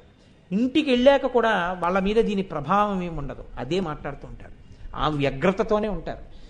ఎందుకు ఇక్కడికి వచ్చి కూర్చుంటారు అంటే ఎక్కడో ఈశ్వరానుగ్రహం ఉండి దేవాలయంలో కొంతసేపు కూర్చుంటూ ఉంటారు అంతే. అంతకు మించి దానికి ప్రయోజనం ఉంటుందా అంటే ఉంటుందని నేను అనుకోను. మనసు రమించింది అనుకోండి, అది ఎలా ఉంటుందో తెలుసా అండి? మీరెవరికో ఒకరికి చెప్పకుండా ఉండలేదు. మీకు నేను ఒక్కటే ఉదాహరణ చెప్తాను. నేను ఇంటికి వెళ్ళాక మా అబ్బాయి ఫోన్ చేశాడు అనుకోండి, నాన్నగారండి నాకు ఒక గొప్ప ఇంటర్నేషనల్ కంపెనీలో ఉద్యోగం వచ్చింది, అసలు నేను అనుకోలేదు నాన్నగారండి, అటువంటి జాబ్ వచ్చింది అని చెప్పాడు అనుకోండి. అప్పుడు నేను వెంటనే ఆహా చాలా సంతోషం అని ఫోన్ పెట్టేసి వెళ్ళి మామూలుగా ఎప్పుడు పడుకున్నట్టు పడుకుంటానని మీరు అనుకుంటున్నారా? నేను అలా పడుకోను. వెంటనే ఏమోయ్ విన్నావా శుభవార్త, మన వాడికి గొప్ప ఉద్యోగం వచ్చింది. అప్పుడు అది కూడా సంతోషపడిపోతుంది. అప్పుడు మా బిడ్డను లేపి మా అమ్మాయికి చెప్తాం. ఇప్పుడు ముగ్గురం కలిసి ఆనందం తట్టుకోలేక 10 అయితే ఏంది కానీ ఏమనుకోరు, ఓసారి గోపాలకృష్ణ గారికి ఫోన్ చేసి చెప్తాం. గోపాలకృష్ణ గారికి ఫోన్ చేసి, గోపాలకృష్ణ గారు మా అబ్బాయికి ఇలా తెలియదు, గురువుగారు చాలా సంతోషం అండి, గోపాలకృష్ణ గారు పొంగిపోతారు. ఇప్పుడు గోపాలకృష్ణ గారు సంతోషిస్తే ఆయన ఫోన్ చేసి ఇంకోళ్ళకి చెప్తారు, 11 అయింది ఇప్పుడు ఎందుకండి అంటే, అలా కాదులే వెళ్ళి చెప్పి రావాలి దొరగారికి. ఓసారి దొరగారింటికి వెళ్ళి దొరగారు మా వాడికి ఒక గొప్ప ఉద్యోగం వచ్చింది. ఎందుకు చెప్పావు? నీ మనసుని పట్టింది, చెప్పకుండా ఉండలేకపోయావు. నీ మనసుకు పట్టకపోతే వెళ్ళి పడుకుంటావు. నీ మనసుకు పట్టిందని గుర్తేమిటి? నువ్వు ఇంకొకళ్ళతో పంచుకుంటున్నావు, అదే అగ్ని పరీక్ష. పట్టనది పంచుకో, పట్టుకున్నది పంచుకోకుండా ఉండలేవు. కాబట్టి దేవర్షి గణ సంఘాత స్తూయమానాత్మ వైభవ, ఇంట్లో చంద్రశేఖర పరమాచార్య స్వామి వారి యొక్క అనుగ్రహ భాషణాలు పుస్తకం ఉంది, కంచికామకోటి లీలలు పుస్తకం షెల్ఫ్లోనే ఉంది. వీడికి 40 ఏళ్ళు వచ్చాయి, 50 ఏళ్ళు వచ్చాయి, 60 ఏళ్ళు వచ్చాయి, 70 ఏళ్ళు వచ్చాయి. ఆ పుస్తకం వీడు ఎప్పుడూ చదవలేదు. ఎప్పుడు ఇంకా ఉపయోగం ఏముంది? నేను ఒకసారి ఒకళ్ళ ఇంటికి వెళ్ళాను. ఒకసారి ఒకళ్ళ ఇంటికి వెళితే ఆయన కాళ్ళు చేతులు కడిగేసుకుని శ్రద్ధగా కూర్చుని చక్కగా ఒక దీపం పెట్టుకుని 2 అగరత్తులు వెలిగించుకుని ఇలాంటి వ్యాసపీఠం ఒకటి పెట్టుకుని ఆ వ్యాసపీఠంలో పరమాచార్యుల వారి కామకోటి లీలలు పెట్టుకుని చదువుకుంటున్నాడు. ఆయన ఇప్పుడు ఉత్తరీయం వేసుకుని, చొక్కా బనీను కూడా లేదు, ఓ పంచె కట్టుకుని ఉత్తరీయం వేసుకుని చదువుకుంటున్నాడు. నేను లోపలికి వెళ్ళాక చూసి ఏమిటండి ఆ పుస్తకం అన్నాను. కామకోటి లీలలండి అన్నాడు. ఏం చేస్తున్నారు మీరు అన్నాను. ఆ పుస్తకం చదువుకుంటున్నాను అన్నాడు. పుస్తకం చదువుకుంటున్నారా, మీరు ఏమైనా అనుష్ఠానం చేసి వచ్చి పుస్తకం చదువుకుంటున్నారా అన్నాను. కాదు పుస్తకమే చదువుకుంటున్నాను అన్నాడు. మరి పుస్తకం చదువుకోవడానికి పంచి కట్టుకుని ఉత్తరీయం వేసుకుని చదువుకుంటున్నారు ఏమిటి అన్నాను. అంటే ఆయన అన్న మాట నేను ఇప్పటికి మర్చిపోనండి. ఆయన అన్నాడు, ఇప్పుడు ఈ పుస్తకంలో ఎవరు మాట్లాడుతున్నారండి అవన్నాడు. పరమాచార్య మాట్లాడుతున్నప్పుడు నేను పరమాచార్యుల వారి దగ్గర ఉన్నట్లు కదండి. పరమాచార్యుల వారి దగ్గర నేను ఉన్నప్పుడు వారు ఎత్తైన దాని మీద కూర్చుని మాట్లాడుతూ ఉండాలి. జగద్గురువుల సన్నిధానంలో ఉన్నాను కాబట్టి నేను ఉత్తరీయం వేసుకుని కదా కూర్చుని ఉండాలి. అందుకని దీపం పెట్టి అగరత్తులు పెట్టుకుని చదువుకుంటున్నానండి అన్నాడు. నీకు అనుగ్రహం కలుగుతుంది రా అనుకున్నాను. యద్భావం తద్భవతి. మీ మనసు ఎలా ఉందో మీకు అలా ఉంటుంది. కామకోటి లీలలు ఇలా పెట్టి మీరు తాగేసిన ఎంగిలి కాఫీ కప్పు అక్కడే పెడితే మీకు కామకోటి లీలలు పరమాచార్య ఉపయోగం ఏం లేదు. అందుకే కొంతమందికి కొన్ని ఇచ్చినందుకు ఏడవలసి వస్తుంది. అందుకే నేను ఒక్క నాటికి మాత్రం పుస్తకం మాత్రం ఎవరికి ఇవ్వను. ఎందుకు ఇవ్వనో తెలుసా అండి? ఇదే భయం నాకు. చదవమని ఇచ్చామో ఎక్కడ పెడతారో అని భయం నాకు. అందుకే పుస్తకం ఎవరికైనా ఇచ్చాను అంటే నేను బాగా పరిశీలనం చేసి వీళ్ళకి పుస్తకం ఇవ్వచ్చు అని నమ్మాకే పుస్తకం ఇచ్చానని గుర్తు. నా ప్రావిడెంట్ ఫండ్ రాసి ఇచ్చేయమంటే ఇచ్చేస్తాను, కానీ కామకోటి లీలల పుస్తకం మాత్రం నేను ఇవ్వను. ఆ కామకోటి లీలల పుస్తకం అలా పెడతాడు జాగ్రత్తగా. నడిచే దేవుడు పుస్తకం ఇస్తే అంత జాగ్రత్తగా పెడతాడని నాకు నమ్మకం ఉంటేనే ఇస్తా. ఆ గౌరవం లేనివాడికి కొన్ని ఒక్క నాటికి ఇవ్వకూడదు. మీ ఇంట్లో రామాయణం ఉంటే వాల్మీకి ఉన్నారండి, మీ ఇంట్లో భాగవతం ఉంటే వ్యాసుడు ఉన్నాడు, పోతన గారు ఉన్నారు. మీరెంత గౌరవిస్తున్నారన్నది తెలియాలి. మంచం మీద పుస్తకం ఉంటే ఇంకెందుకండి, అది దిక్కుమాలించదు. పుస్తకం అయిపోగానే షెల్ఫ్లో పెట్టేయాలంతే. చదవడం అయిపోగానే షెల్ఫ్లో పెట్టాలి. పుస్తకాన్ని పెడితే పీట వేసి పుస్తకం పెట్టిన పెద్దలు నాకు తెలుసు. పీట వేసి పెట్టుకుంటారు. పెట్టుకుని 2-3 పుస్తకాలు చదువుతుంటే 2 పుస్తకాలు పీట మీద పెట్టుకుని చదువుకుంటారు. మళ్ళీ ఇందులోంచి ఇంకోటి చదవవలసి వస్తే పీట మించి తీస్తారంటే పీట వేయకుండా కింద పెట్టరు. అసలు పుస్తకాన్ని కింద పెట్టకూడదు. అంత పరమ పవిత్రమైనటువంటి స్థితి మనది. ఉపాసన అంటే అలా ఉంటుంది. కాబట్టి దేవర్షిగణ సంఘాత స్తూయమానాత్మ వైభవ, నీలోనే ఉన్నారు దేవతలు. నువ్వు ఎలా మాట్లాడుతున్నావు అక్షరాలు? ఒక్క మాట మాట్లాడితే ఎన్ని అశ్లీలమైన మాటలు నోటి వెంట ఎందుకు వస్తాయని మాటలు? అది అక్షర సంఘాతం. అమ్మవారు చూస్తోంది, నువ్వు ఎలా మాట్లాడుతున్నావో, దేనికి ఉపయోగిస్తున్నావో చూస్తోంది ఆవిడ. వేరొక జన్మలో మాట్లాడే అవకాశం లేని జన్మిస్తే తెలుస్తుంది ఆ బాధ ఏమిటో. కాబట్టి అది నువ్వు గుర్తెరగడం దాని యొక్క ప్రయోజనం. ప్రతి అక్షరము అమ్మవారు స్మా. కాబట్టి 16 అచ్చులు దేవతల యొక్క గణాలు, 34 హల్లులు ఋషులు, ఒక్క సంఘాతాక్షరం చకారం అంత గొప్పది. ఈ 51 అక్షరాలు దేవతలు ఋషులై ఉన్నాయి. ఇందులో నువ్వు ఏ అక్షరాన్ని తప్పుగా ఉపయోగిస్తావు? నువ్వు కానీ ఉపయోగించావో ఒక్క అచ్చుని కానీ హల్లుని కానీ అలా ఉపయోగిస్తే నువ్వు ఒక ఋషిని కానీ దేవతని కానీ బాధ పెట్టిన పాపం నీ ఖాతాలో వేస్తారు. నువ్వు చేసే పావుగంట పూజ నిన్నేం రక్షిస్తుంది అప్పుడు ఈ పాపాల ముందు? వాక్కు ఇవ్వడం ఎంత గొప్పదో వాక్కుని జాగ్రత్తగా మాట్లాడడం అంత గొప్పది, ఉపయోగించడం అంత గొప్పది. అందుకని వాక్కు విషయంలో జాగ్రత్తగా ఉండు అని అన్యాపదేశంగా చెప్పడం దేవర్షిగణ సంఘాత స్తూయమానాత్మ వైభవ. ఇప్పుడు అమ్మవారి యొక్క యుద్ధాన్ని ప్రారంభం చేస్తున్నారు. అమ్మవారు ఎందుకు ఆవిర్భవించిందండి? ఇప్పుడు ఈ దేవతలందరూ స్తోత్రం చేస్తే వాళ్ళు కష్టంలో స్తోత్రం చేశారు. అమ్మ, భండాసురుడు మమ్మల్ని అందరినీ బాధ పెడుతున్నాడు, నువ్వు ఈ హోమగుండంలోంచి ఆవిర్భవించి భండాసురుణ్ణి మట్టు పెట్టాలి, అందుకని నువ్వు అమ్మ ఆవిర్భవించాలని అడిగారు. ఇప్పుడు ఆ తల్లి ఆవిర్భవించింది. దీనికి కారణమేమి మళ్ళీ చెప్తున్నారు. భండాసురవధోద్యుక్త శక్తిసేనా సమన్విత. భండాసురుణ్ణి వధించగలిగినటువంటి సమస్తమైనటువంటి శక్తులు ఏ ఉన్నాయో అవన్నీ అమ్మవారి వైపుకున్నాయి. అంటే అమ్మవారి చేత వధింపబడవలసినటువంటి శక్తులన్నీ ఎవరి దగ్గర ఉన్నాయి? భండాసురుడి దగ్గర ఉన్నాయి. అంటే మీకు ఒక్కటే గుర్తు, ఇప్పుడు ఎర్ర సిరా కలం మీ చేతికి ఇచ్చేసి గీత కొట్టేశారు. పాపం చేసిన వాళ్ళందరూ భండాసురుడితో ఉన్నారు, అమ్మవారి అనుగ్రహం పొందిన వాళ్ళందరూ అమ్మవారితో ఉన్నారు. ఆవిడ వచ్చిందే భండాసురుడిని చంపడానికి, కాబట్టి ఆవిడ వచ్చిందంటే భండాసురుడు చచ్చిపోతాడు. ఇది బాహ్యం. అది పెద్ద విశేషం కూడా అని నేను అనుకోవట్లేదు. ఎందుకంటే అమ్మవారిని అలా ప్రార్థన చేసిన తర్వాత ఆవిడ వచ్చిందంటే చచ్చిపోతాడు అంతే భండాసురుడు. దానికి పెద్ద వివరణ ఎందుకండి? దానికి పెద్ద వివరణ అక్కర్లేదు. లలితా సహస్రనామ స్తోత్రాన్ని హయగ్రీవుడంతటి మహాపురుషుడు మహానుభావుడు అగస్త్యుడికి ఉపదేశం చేశాడంటే దానిలో ఉన్న రహస్యాన్ని చూడడం మీకు అవసరం. భండాసురుడు అంటే ఎక్కడో ఉన్నాడు అనుకోకండి, ఎప్పుడో జరిగితే మీరు బాగా జ్ఞాపకం పెట్టుకోండి. ఎప్పుడో జరిగినది చరిత్ర.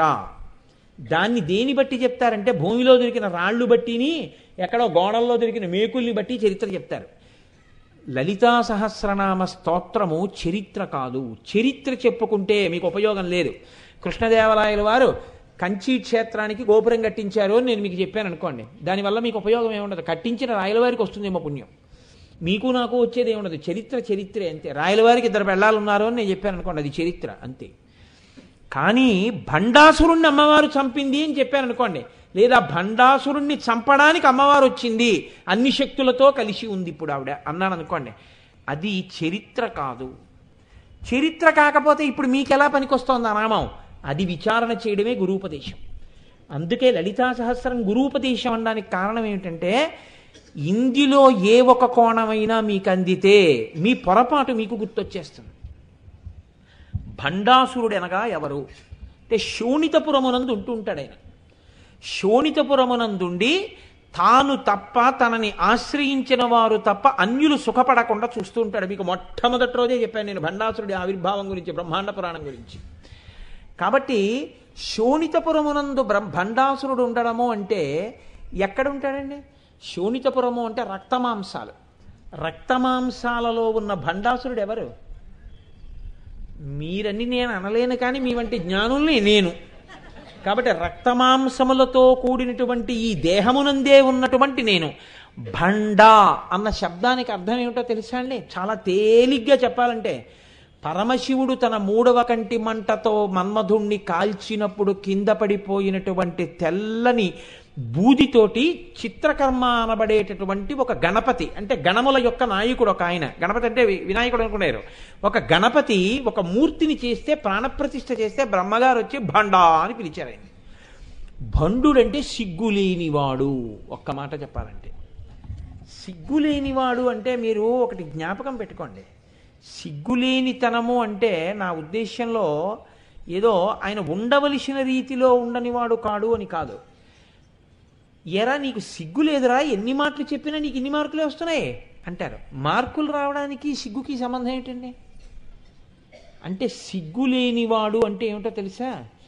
మీరు తెలుసుకోవలసిన విషయాన్ని తెలుసుకోని ఎన్ని మాటలు చెప్పినా తెలుసుకోవడానికి యోగ్యమైనటువంటి అన్ని స్థితులు మీకు కల్పింపబడి ఉన్నా అది తప్ప మిగిలినవన్నీ అనుభవించేవాడు, ఇది వదిలేసేవాడు, వాడు సిగ్గుపడవలసిన వాడు కదండి.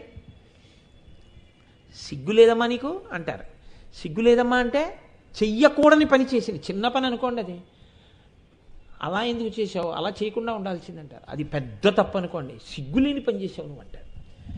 భండాసురుడు అనగా సిగ్గులేనివాడు. సిగ్గులేనివాడు అంటే ఏమిటో తెలుసా అండి? చక్కగా వేళపట్టున తినడం, చక్కగా నిద్రపోవడం, వేళపట్టున తినడం కోసం సంపాదించడానికి తిరగడం, తిరిగి సంపాదించడం, తిరిగి సంపాదించింది తినడం, తిన్నది బాగా వంట పట్టిన తరువాత ఈ వంట పట్టిన దాని వలన కలిగిన శక్తితో ఎన్ని సుఖాలు అనుభవించచ్చో అన్ని సుఖాల కోసం తిరగడం, అంత తిరిగి అన్ని సుఖాల కోసం సంపాదించడం, అంత సంపాదించి సుఖాలని హెచ్చవేత వేయడం. 2 4 2 3 6 2 4 8 2 5 10 2 6 12. ఈ సుఖాలన్నీ దేని కొరకు? దీని కొరకు. ఎన్ని సుఖాలు ఉండడానికి అవకాశం ఉందో అన్ని సుఖాలకి దీన్ని తేవడం కోసం తిరుగుతుంటాడు, తిరుగుతుంటాడు, తెస్తుంటాడు, తెస్తుంటాడు, తింటుంటాడు, తింటుంటాడు, సుఖపడుతుంటాడు, సుఖపడుతుంటాడు, తిరుగుతుంటాడు, తిరుగుతుంటాడు, సంపాదిస్తుంటాడు. ఎన్నడూ ఇది తప్ప ఇంకోటి ఉందని తెలుసుకోడు. అలా తెలుసుకోని దానికి నీకు ఈ మనుష్య శరీరం అనవసరం, సిగ్గుపడు. అదే భండాసురుడు అంటే కదండి. మీరు బాగా ఆలోచించండి. తిరగడానికి మా వీధిలో కుక్క ఉంది, నేను అది అంతే, నేను తిరుగుతుంటాను. 10 మోటార్ సైకిల్ ఎక్క ఆఫీసు తిరుగుతాను, కుక్క తిరుగుతుంది. 5 కుక్క పని అయిపోతుంది, వచ్చేస్తాను, నేను వచ్చేస్తాను. రాత్రి ఇంకా నేను నిద్రపోతాను, కుక్క అప్పుడప్పుడు తిరుగుతూ ఉంటుంది, కుక్క పడుకుంటుంది. నాకు పిల్లలు ఉన్నారు, కుక్కకి పిల్లలు ఉన్నాయి. నాకు భార్య ఉంది, కుక్కకు ఆడకుక్క భార్య ఉంది. నేను పెద్దవాడిని అవుతున్నాను, మా వీధి కుక్క కూడా పెద్దదవుతాను. నాకు దాహం వేస్తుంది, మా కుక్కకి దాహం వేస్తుంది. కుక్క చచ్చిపోతుంది ఎప్పుడో, నేను చచ్చిపోతాను ఇప్పుడు, నా శరీరం కూడా పడిపోతుంది ఎప్పుడో. ఇప్పుడు కాకపోతే ఓ 20 ఏళ్ళు పోయాక పడిపోవడం ఖాయం. ఏమిటి తేడా నాకు కుక్కకి? అంటే పులిహార కనపడితే కుక్క ఆకు మీదకి దూకి తింటుంది, నేను నైవేద్యం పెట్టి తినాలి.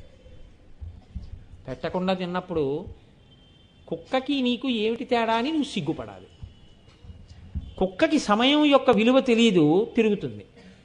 ఈ జీవితకాలము యొక్క విలువ నీకు తెలుసు, నువ్వు ఈశ్వరార్చన చెయ్యాలి. చెయ్యనప్పుడు నీకు సిగ్గు లేదా, సమయాన్ని పాడు చేస్తున్నావు అని అడగాలి కదండి. దేనికి సిగ్గుపడాలి అంటే నీకున్న ఏ విభూతి ఈశ్వరారాధనకి పనికి రాకుండా నిరుపయోగమైపోతుంటే, కాలమంతా సంపాదన కొరకు తప్ప, సుఖముల కొరకు తప్ప ఈశ్వరార్చన కొరకు పనికి రాకపోతే, ఆత్మని తెలుసుకోవడానికి ఉపయోగం లేకుండా నువ్వు పడి ఉండిపోతే, నీ యందు 3 మలములు అంటుకుని నువ్వు ఉండిపోతే, అప్పుడు నువ్వు సిగ్గుపడవలసినటువంటి భండాసురుడివి. ఎక్కడో భండు ఉన్నాడు అనుకోకండి, ఇక్కడే ఉన్నాడు భండు. ఎవడా భండా? బ్రహ్మగారే పిలిచాడు, భండా అని పిలిచాడు. ఒకసారి బూదైపోయింది, అందులోంచే మళ్ళీ పుట్టింది, ఆ పంచభూతాల్లోంచే వచ్చింది. కాబట్టి ఎక్కడి నుంచి వచ్చాడు భండాసురుడు? అక్కడి నుంచే వచ్చాడు. కాబట్టి అన్నీ భండాసురుళ్లే. ఎప్పుడు? ఈశ్వరారాధన వైపుకి వెళ్ళనంతసేపు. ఈశ్వరారాధన వైపుకి నిలబడితే అంటే ఏమంటే మేము ఎవ్వరం కూడా సంసారాలు చేయకూడదా, మేము ఎవరం సుఖంగా ఉండకూడదా? అలా చెప్పలేదు శాస్త్రం. నీ పని యందు నువ్వు ఉండు. ఏమమ్మా అంత నవ్వు వచ్చింది, అందులో ఏం నవ్వు వచ్చింది మీకు? మీరు ఈ స్థాయిని మించి ఏమైనా ఆరాధన చేసేస్తున్నారా? రోజు జ్ఞానైపోయారా? దేనికంత నవ్వు మీకు? సభ యందు మర్యాదగా ఉండడం నేర్చుకోండి. ఆ మర్యాద రానప్పుడు వెనక్కి కూర్చోండి. కాబట్టి భండా అంటే ప్రవర్తన తెలియనివాడు, సిగ్గుపడవలసినవాడు. ఎవరు సిగ్గుపడవలసినవాడు అంటే 3 రకములైనటువంటి మలములు శరీరాన్ని ఆశ్రయించి ఉంటాయి. ఆణవ మలము అంటారు. ఆణవ మలము అంటే పంచభూతములతోటే తయారవుతుంటుంది. ఈ పంచభూతాలతో ఉంటుంది. పృథివీ, ఆపస్, తేజో, వాయు, ఆకాశములు. మట్టితో తయారైంది. దీనిలోనే నీరు ఉంటుంది, దీనిలోనే వాయువు ఉంటుంది, దీనిలోనే ఆకాశం ఉంటుంది, దీనిలోనే వేడి ఉంటుంది. ఆఖరిని ఇదేమైపోతుంది? బూది అయిపోతుంది. ఇదే మళ్ళీ ఇంకో ప్రాణిగా పుట్టాలి. ఎక్కడి నుంచి పుడుతుంది? మళ్ళీ ఈ పంచభూతాలతోటే పుడుతుంది. కాబట్టి ఎప్పుడూ శోణితపురంలోనే ఉంటాడు, ఎప్పుడూ రక్తమాంసములతో కూడిన శరీరంలోనే ఉంటాడు. మిగిలిన శరీరాల్ని తప్పు పట్టడానికి వీల్లేదు. బాధపడవలసింది ఎప్పుడంటే నిజానికి ఈ నామం విన్నప్పుడు. ఎందుకు సిగ్గుపడాలి, ఎందుకు బాధపడాలి? అరే నిజమే కదా, ఈ శోణిత నగరంలో ఉండి ఈ శరీరంలో ఉంటూ మనం చేసిన ఈశ్వరారాధన ఎంత పాటి. ఒక రోజు లేస్తే మహా అయితే 20 నిమిషాలు, అరగంట, 23 గంటల 30 నిమిషములు ఈశ్వర సంబంధం లేకుండానే జీవితం వెళ్ళిపోతోంది. ఇప్పటికి ఎంత వయస్సుందని అనుకుంటున్నావో అంత వయస్సు శోణితపురంలో వెళ్ళిపోయింది. శోణితపురంలో వెళ్ళిపోయింది అన్న మాట విని బాధపడవలసినటువంటి విషయం అది కదా. అంత బాధపడవలసినటువంటి విషయం అయి ఉంటే మీరు అది గమనించి దాని వలన మీరు బాధపడితే, మీరు బాధపడినప్పుడు అయ్యో ఇంత జీవితం అయిపోయింది, ఇప్పటికైనా నాకు భగవంతుని యొక్క అనుగ్రహం కలిగి నేను ఏ పని చేసినా అది ఈశ్వరారాధన వైపుకి నడుచుగాక. నేను అన్నం తింటే ఇది అమ్మవారు పెట్టిందని నైవేద్యం పెట్టి తింటే దోషమేం లేదు. నేను ఉదయం లేస్తూ భగవంతుడి ముఖం చూసి లేస్తే నేను లేవడం తప్పు కాదు. నేను లేవగానే భూమికి నమస్కారం చేస్తే, భూమి అమ్మ కాలుతో తంతునాను క్షమించమని నమస్కారం చేస్తే నేను లేవడం తప్పు కాదు. అమ్మ తప్పక కడుపు కోసమని నేను ఉద్యోగానికి పెడుతున్నానమ్మా, నాలో శక్తి నువ్వు శక్తివై నా చేత ఉద్యోగం చేయించి ఐశ్వర్యం ఇచ్చి నా కడుపు నిండడానికి అవకాశం ఇచ్చావమ్మా అని నమస్కరించి నేను కూర్చుని ఉద్యోగం చేస్తే అది తప్పు కాదు. నేను సాయంకాలం ఇంటికి వచ్చి సంధ్యావందనం చేసుకోవాలని గుర్తిరిగి వెంటనే సంధ్యావందనం చేసుకుంటే మంచి లక్షణం. నేను రాత్రి పలహారం చేసే ముందు మళ్ళీ ఈశ్వర నివేదన చేసి పలహారం చేస్తే తప్పు కాదు. 1 గంట సమయం ఉంది, రావే ఇవాళ మన ఇద్దరం కూర్చుని లక్ష్మీ అష్టోత్తరం విష్ణు సహస్రం చదువుకుందాం, ఎన్నాళ్ళైందో మన ఇద్దరం చదివి అని ఇద్దరూ కూర్చుని లక్ష్మీ అష్టోత్తరం విష్ణు సహస్రం చదువుకుంటే నువ్వు భండుడివి కావు. నువ్వు భండుడివి కాకుండా ఉండడం ఎలాగో నేర్చుకో. భండుడిగా ఉండిపోయినందుకు సిగ్గుపడు, భండుడిగా ఉండినందుకు సంతోషపడిపోతే అది మళ్ళీ చాలా ప్రమాదకరమైన లక్షణం కదండి. దానికి సంతోషపడడం ఏంటి? దానికి ఎప్పుడూ సంతోషపడకూడదు. భండుడిగా ఉన్నందుకు సంతోషపడితే అమ్మవారి ఆగ్రహానికి గురైపోతారు మీరు. అలా సంతోషపడ్డాడు వాడు, నేను భండుడుగానే ఉంటానని సంతోషపడితే అమ్మవారి ఆగ్రహానికి హేతువైంది అది. వాడు మారలేదు. అందుకని అది సంతోషపడచ్చా? పడకూడదు. అలా పడకూడదు. ఎందుకు పడాలి? నువ్వు సిగ్గుపడాలని చెప్తున్నాను పక్క నుంచి. భండుడనగా సిగ్గులేనివాడు. నువ్వు సిగ్గుపడకపోతే అప్పుడు భండుడు పోయి కూర్చుంటావు సభలో. కాబట్టి భండాసురుడు అయ్యో ఏం పోతోందని తెలుసుకోలేనివాడు. కాబట్టి ఎప్పుడూ సుఖములయందు మమేకమైపోయినవాడు, కాలము యొక్క విలువ గుర్తుపట్టనివాడు, ఈ ఉపాధి యొక్క ఔన్నత్యమును తెలుసుకోలేకపోయినవాడు. ఇందులో మాత్రమే నేను భగవన్నామం చెప్పగలను, దీంతో మాత్రమే నేను వినగలను, దీనితో మాత్రమే నేను సిగ్గుపడగలను. మీరు ఇది గుర్తుపట్టండి. ఒక కుక్క నా ఇంట్లో పులిహార ఈశ్వరుడికి నైవేద్యం చెయ్యడం కోసం తీసుకెడుతూ నేను ఎందుకో అక్కడ పెట్టి మళ్ళీ లోపలికి వెళ్ళి అయ్యో ఆచమన పాత్రలో నీళ్లు కూడా పట్టుకుని వచ్చేద్దామని లోపలికి వెళ్ళాను అనుకోండి, ఈలోగా కుక్క వచ్చి తినేసింది అనుకోండి. హరేరే కుక్క తినేస్తోంది, నేనేం మహాజ్ఞానిని కాను, కుక్క ఎందు ఈశ్వరుణ్ణి చూడడానికి చెప్పెట్టి కుక్కని కొట్టాను అనుకోండి, కయ్యోమని ఏడుస్తూ వెళ్ళిపోతుంది కుక్క. కానీ మళ్ళీ 2 గంటలు అయ్యేటప్పటికి ఇంకోళ్ళ ఇంట్లో కూడా అలాగే పెడుతుంది. కాబట్టి సిగ్గులేదురా ఈ కుక్కకంటాం, సిగ్గులేదురా పిల్లికి అంటాం. ఆ ఉపాధికి ఆ దోషం ఉంది, అది సిగ్గుపడదు. ఎందుకంటే అది ఎప్పటికీ తెలుసుకోలేదు. ఈ ఉపాధి ఉండి తెలుసుకోలేకపోతే నీకు సిగ్గులేదురా, నీకు సిగ్గులేదురా అంటాం. అస్తమానం ఈ మాటే వాడతాం మనం. తప్పు చేసిన వాళ్ళందరినీ మన పిల్లల్ని నీకు సిగ్గులేదు అంటాం. నీకు సిగ్గులేదు అని అడగడమే భండాసురుడు అని పిలవాలి. ఇప్పుడు చూడండి, భండాసురవధోద్యుక్త శక్తి సేనా సమన్విత. భండాసురుణ్ణి వధించడం కోసమని సమస్త శక్తులతో ఆవిడొస్తోంది. అంటే ఆ భండ లక్షణం లోపల ఉండిపోతే, ఆ శోణిత నగరంలో ఉండి భగవంతుడి వైపుకి అడుగులు పడకపోతే మీరు దేవర్షిగణ సంఘాత స్తూయమానాత్మవైభవ, అమ్మా నేను భగవన్ మార్గంలో నడిచేటట్టుగా అనుగ్రహించు అని మీరు ప్రార్థన చేస్తే ఆ తల్లి ఇక్కడ ఆవిర్భవిస్తుంది. చిదగ్నికుండ సంభూత దేవకార్య సముద్యత, దేవతల కార్యాన్ని ఆవిడ తీరుస్తుంది. తీర్చి ఇప్పుడు మీ లోపల ఉన్న దేవతల్ని కాపాడుతుంది. అంటే మంచి గుణాలని కాపాడుతుంది. కాపాడి ఆ మంచి గుణాలు ఇంకా అల్లుకునేటట్టు చేస్తుంది. అల్లుకునేటట్టు చేసి మిమ్మల్ని భగవంతుడి వైపుకి అడుగులు వేయించి బాగా రక్షిస్తుంది. తప్ప భండాసురుడు ఎప్పుడో చచ్చిపోయాడని మీరు కథగానే చెప్పుకున్నారనుకోండి, మీకు ఎప్పటికీ ఇది ఉపయుక్తము కాదు. అందుకే లలితా సహస్రం గురూపదేశం అనడానికి కారణం అదే. కాబట్టి ఇప్పుడు ఆణవమలము ఒకటి తెలుసుకున్నారు. అందులోనూ పంచభూతాలే, కుక్కలో ఇందులోనూ పంచభూతాలే. అది సిగ్గుపడవలసిన పని దానికి లేదు. కానీ నాకు సిగ్గుపడవలసినటువంటి పని ఉన్నది. అందుకని నేను సిగ్గుతో బతకాలి. ఒక తప్పు చేస్తే ఒకళ్ళు పట్టుకున్నారా లేదా కాదు, లోపల ఈశ్వరుడు చూస్తున్నాడు, నేను సిగ్గుపడాలి. నీకు ఆ లక్షణం లేదు, నువ్వు భండుడివి. ఇప్పుడు మీ ముందుకు తీసుకొచ్చి నామంతో అద్దం పెట్టేసింది శాస్త్రం. అమ్మవారు వసిన్యాది దేవతలతో చెప్పించడానికి కారణం అది. నేను ఏ తప్పులు చేస్తున్నానో మీకు తెలియకపోవచ్చు. నేను ఇవాళ ఇలా పంచకట్టుకుని మీ ముందు ఇంత పవిత్రంగా కూర్చుని చెప్తున్నాను కాబట్టి నేను ఉపన్యాసం చెప్పేగానే వచ్చి మీ అందరూ నా కాళ్ళకి నమస్కారం చేస్తారు. నా యందు తప్పులు ఏమైనా ఉన్నాయనుకోండి, నేను ఆ బలహీనతల నుంచి బయటికి రాలేకపోతున్నాను అనుకోండి, మీకు చెప్పడం కాదు, ఇది నమ్ముకుని నేను ఈశ్వరుడికి చెప్పుకోవాలి. ఈశ్వర, నాకు ఆ బలహీనత లేకుండా చేసేయి, అక్కడ బలంగా నన్ను తయారు చేయి, నేను అలా లొంగిపోకుండా నన్ను కాపాడు అని నేను ఈశ్వరుడికి చెప్పుకోవాలి.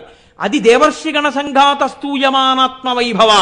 నేను అలా చెప్పుకున్నాను అనుకోండి నిజాయితీగా, ఆవిడ నన్ను భండుణ్ణి కానివ్వదు, ఆవిడ నన్ను దేవతం చేస్తుంది. అంటే ఇప్పుడు నా కోసం రాక్షస గుణాలని చంపుతుంది తప్ప ఆవిడ నన్ను చంపదు. ఒక్కటే గుర్తుపెట్టుకోండి, భండుడిగా మీరు అమ్మవారి ముందు నిలబడితే మీరు సిగ్గుపడక్కర్లేదు, కానీ నిర్జింపబడతారు. భండుడిగా కాకుండా దేవతలుగా అమ్మవారి పక్కన నిలబడితే భండుడు నిర్జింపబడతారు, మీరు దేవతాగణాలయ అమ్మవారి అనుగ్రహం కలుగుతుంది. దీనికి మీరు సిగ్గుపడాలంతే. ఈ నామం గొప్పతనం ఏమిటంటే, ఈ నామం చెప్పగానే సిగ్గుపడు. దేనికి సిగ్గుపడతావు? తప్పులు లేవా నీ యందు? ఉన్నాయి, ఏవో తప్పులున్నాయి. ఏదో ఒక తప్పు, నా యందు బలహీనత ఉంది, నిజమే, నాకు ఎందుకు తెలియట్లేదు, శోణితపురంలో ఉన్నాను, రక్తమాంసాల్లో ఉన్నాను, ఆ తల్లి కదా నన్ను ఉంచింది. నిజంగా ఇందులో ఏముంది? కోసి చూస్తే పుల్లటి కంపు వచ్చే మాంసం, నెత్తురు, ఎముకలు, మజ్జ, చర్మము, అస్థి, శుక్ల, మేధ, ఈ పదార్థములతో ఉంటుంది. నిజంగా ఏ డాక్టర్ గారో ఎందుకండి అమ్మవారి ఇలా కప్పింది కాబట్టి సరిపోతోంది, ఇక్కడొక్క పుండు పుట్టి ఇంత చీవు పోసింది అనుకోండి, ఎన్ని ఈగలొచ్చి తినేస్తుంటాయో దాన్ని. మీ శరీరమే మీ ఎదురుగుండానే తినేస్తుంటాయి. పుండెడిపోతుంది, నెత్తురు కారిపోతుంటుంది, నొప్పి, ఎంత కష్టమో ఓర్చుకోవడం. ఈ శరీరం శోణిత నగరంలో ఉన్నాం మనం, రక్తమాంసములలో ఉన్నాం. ఆ రక్తం ప్రవహించడం ఆగిన, గడ్డ కట్టిన, రంగు మారిన అయిపోయింది మన బతుకు. ఎవరు ఎర్రటి రక్తాన్ని తయారు చేసిన వారెవరు, తిప్పిన వారెవరు? అనుక్షణం తిప్పుతోంది ఆ తల్లి. ఆ బ్లడ్ ప్రెషర్ రేటు మారింది అనుకోండి, అయిపోయింది. ఊపిరి తీసేటప్పుడు ఎగూపిరి వచ్చిందనుకోండి, అయిపోయింది. దిగూపిరి వచ్చిందనుకోండి, అయిపోయింది. వడిబాయక తిరిగే ప్రాణబంధుడా అంటాడు అన్నమాచార్యుల వారు. ఒక్క వేగంతోనే రక్తాన్ని తిప్పుతున్నావు తండ్రి. ఆ 120/80 రీడింగ్ మారిందో, 1050 1025 వేసుకోవాల్సిందే. కాబట్టి ఈశ్వర, నువ్వయ్యా నిర్వాహకుడవి. ఇన్ని నావని అహంకరిస్తున్నాను, అసలు వాడివి నీకు నేను నమస్కారం చెయ్యట్లేదు. అక్షరములను తప్పుగా వాడుతున్నాను, తప్పుగా ప్రలపిస్తున్నాను, ఇష్టం వచ్చినట్టు మాట్లాడుతున్నాను, ఇష్టం వచ్చినట్టు తిరుగుతున్నాను. తెలిసిన నాడు సిగ్గు కూడా పట్టలేదు. నా భండాసురత్వాన్ని నువ్వు తీసేయి అని సిగ్గుపడడం దేవతలవడం, సిగ్గుపడకపోవడం భండాసురుడిగా నిలబడ్డం. కాబట్టి ఇది ఆణవమలము, కార్మికమలము. ఇంకొకటి చిత్రంగా ఉంటుంది, గత జన్మలలో చేసినటువంటి పాపపుణ్యాలే పునర్జన్మకి హేతు అవుతాయి. పాపం ఎక్కువ చేశాడు, భయంకరమైనటువంటి జన్మలోకి వెళ్ళిపోతాడు. అది చేసిన పాపం ఏముంటుందండి? ఆ ప్రాణి చేసిన పాపం ఏముండదు. మీ ఇంట్లో ఈ చిమ్మెట్టలు ఎక్కువ వస్తాయి, వానాకాలం వస్తాయి. ఈ చిమ్మెట్టలు వస్తే మనం ఏం చేస్తాం? చీపురు కట్ట పెట్టి బయటికి తోసేస్తాం. అది ప్రాణే, అది అరుస్తూ ఉంటుంది, దానికి ఆకలేస్తూ ఉంటుంది, అది ఏదో తింటుంది, భూమిలోంచి పుడుతుంది, కొన్నాళ్ళు ఉంటుంది, ఊడిపోతుంది, దాన్ని కాకులు తినేస్తాయి. దోమ 48 గంటలో ఎంతకాలమో జీవిస్తుంది, కానీ నెత్తురు తాగుతుంటుంది. ఎప్పుడూ కొట్టి చంపేది, ఎవరో ఒకళ్ళు చంపేస్తుంటారు, దోమతెర కట్టేస్తారు, లేకపోతే పొగ పెట్టేస్తారు. ఇన్ని రకాలుగా ప్రాణులన్నీ కూడా చేసుకున్న పాపానికి పుట్టిన ప్రాణులలో 99 ప్రాణులు బలవన్మరణము పొందేవే. సహజముగా చచ్చిపోయే అదృష్టము ప్రాణులకు ఉండదు. ఒక లేడీ అది చేసిన పాపం ఏమి ఉండదు, అరణ్యంలో పచ్చగడ్డి తింటుంటుంది, ఎక్కడో చూస్తుంది పులి. దానికి సరదా ఏమిటో తెలుసా అండి? మామూలుగా వచ్చి పట్టుకోదు లేడీని. ఎందుకంటే మామూలుగా పట్టుకుంటే నెత్తురు వేడిక్కి ఉండదు. అందుకని అది ఏం చేస్తుందంటే అరుస్తుంది. అరిస్తే లేడి పరిగెడుతుంది. లేడిని కొంత దూరం ఇచ్చి కొంత దూరం వెంబడించి పరిగెత్తిస్తుంది. ప్రాణభయంతో పరిగెత్తి పరిగెత్తి పరిగెత్తి కింద పడిపోయి లేస్తూ పరిగెడుతున్నటువంటి లేడి నెత్తురు వేడెక్కిపోతుంది. ఇప్పుడు వెళ్ళి కొడుతుంది. కొట్టి నాలుకతో ఆ వేడి నెత్తురు చప్పరించి తింటుంది. ఆ నోటితో పట్టుకుని మెడని అది ఈడ్చుకుపోతూ ఉంటే ప్రాణభయంతో పచ్చగడ్డి తిని బతికేటటువంటి లేడి ఏ అపకారం చేసింది? పువ్వుల్లో ఉండే మకరందం తాగి బతికే సీతాకోక చిలుక కాకి వచ్చి ఇలా పట్టుకుని కాళ్ళ కింద పెట్టి 2 రెక్కలు ముక్కుతో ఇలా లాగేసి మధ్యలో ఉన్న భాగాన్ని తినేస్తుంది. 2 చేతులు పీకేసినప్పుడు ఆ సీతాకోక చిలుక ఎంత ఏడ్చిందో. కోళ్ళు మీరు చూస్తుంటారు, గుత్తులు గుత్తులు కింద కట్టేస్తారు కాళ్ళు. తలకాయలు తిరగేసేసి కర్ర వేసి చుట్టూ కట్టేసేసి తీసుకెళ్ళిపోతుంటే కింద రాళ్ళకి తలకాయ తగులుతుంటే కళ్ళు తిరిగిపోతుంటే కదలడానికి వీలు లేకుండా కట్టేస్తే ఎంత నిప్పెడుతుందో. అంత్యకాలంలో ఇన్ని పాలిచ్చిన ఆవు తీసుకెళ్లి కత్తి పెట్టి కంఠాలు నరికేస్తుంటారు. ఇన్ని ప్రాణులు మనం చుట్టల్లా ఏ ప్రాణి తనంత తాను మరణించే అవకాశాన్ని కూడా లేవు. అలా మరణించే అవకాశం ఉండి మరణించే లోపల భగవంతుడి గురించి చెప్పుకోవడానికి అదృష్టమున్న ఏకైక ప్రాణి మనుష్యుడు ఒక్కడే. భగవన్నామని చెప్పగలిగినవాడు, కనీసం తన చావు తాను ప్రశాంతంగా చచ్చిపోగలిగినవాడు ఒక్క మనిషి. మిగిలిన ఏ ప్రాణికి అవకాశం లేదు. పొద్దున్నే అయింది, పేపర్ చదువు. పేపర్ చదివావు, ఏదో వ్యగ్రతతో కూడిన ఒక విషయాన్ని పట్టుకుంటే దీని మీద భార్యతో మాట్లాడు తప్ప సూర్యోదయం కాకుండా సంధ్యావందనం చెయ్యి ఒక్క నాటిక చెప్పదు. దానికి పొద్దున్నే లేవాలి. ఎందుకు వచ్చిన గొడవ? ప్రాయశ్చిత్తంతో సంధ్యావందనం ఉందిగా, అది ఎంచుకుంటుంది తప్ప ప్రాయశ్చిత్తార్ఘ్యపూర్వక సంధ్యావందనం కరిష్యే అన్న మాట లేకుండా సంధ్యావందనం చెయ్యని చెప్పదు. సుఖాలనే గుర్తు తెస్తుంది. అలా ఆలోచిస్తూనే ఉంటుంది. ఎప్పుడూ అలా అలవాటు పడిపోయి ఎక్కడి దాకా వెళ్ళిపోతుందో తెలుసా అండి? ఇదే మీరు చూడండి, సింధురవ్రజ సేవిత అంటే ఎలా ఉంటుందంటే, ఆయన కూర్చుంటాడు, పక్కన పెట్టి కూడా పెట్టుకుంటాడు. ఇప్పుడు మీరు వెళ్ళి అయ్యా ఆ పెట్టి తీసి కింద పెట్టుకోండి నేను కూర్చుంటానన్నారు అనుకోండి రైల్లో. ఇప్పుడు ఆయన పెట్టి తీయడు, కొంచెం జరిపి కూర్చోండి అంటాడు. పెట్టి ఎందుకండి రైల్లో పక్కన? పెట్టి కింద పెట్టుకోవచ్చు కదా. అంటే ఆయన ముందొచ్చి కూర్చున్నాడు కాబట్టి కొంత చోటు ఉంచుకుంటాడు. తర్వాత ఏమైనా కొంచెం అలా వారగిలా పడుకోవాలనిపిస్తే ఉంచుకుంటాడు. అందుకని ఆయన ఆ చోటు మీకు ఇవ్వడానికి ఇష్టపడ్డావు. అంటే సుఖం ఇప్పుడు సుఖం తర్వాత సుఖం అన్నిటినీ లెక్క కట్టుకుంటాడు. ఈ లెక్క కట్టుకోవడం ఎంతవరకు వెళ్ళిపోతూ ఉంటుందంటే అసలు ఉపాధి ఉంటుందో ఊడిపోతుందో వాడికి తెలియదు.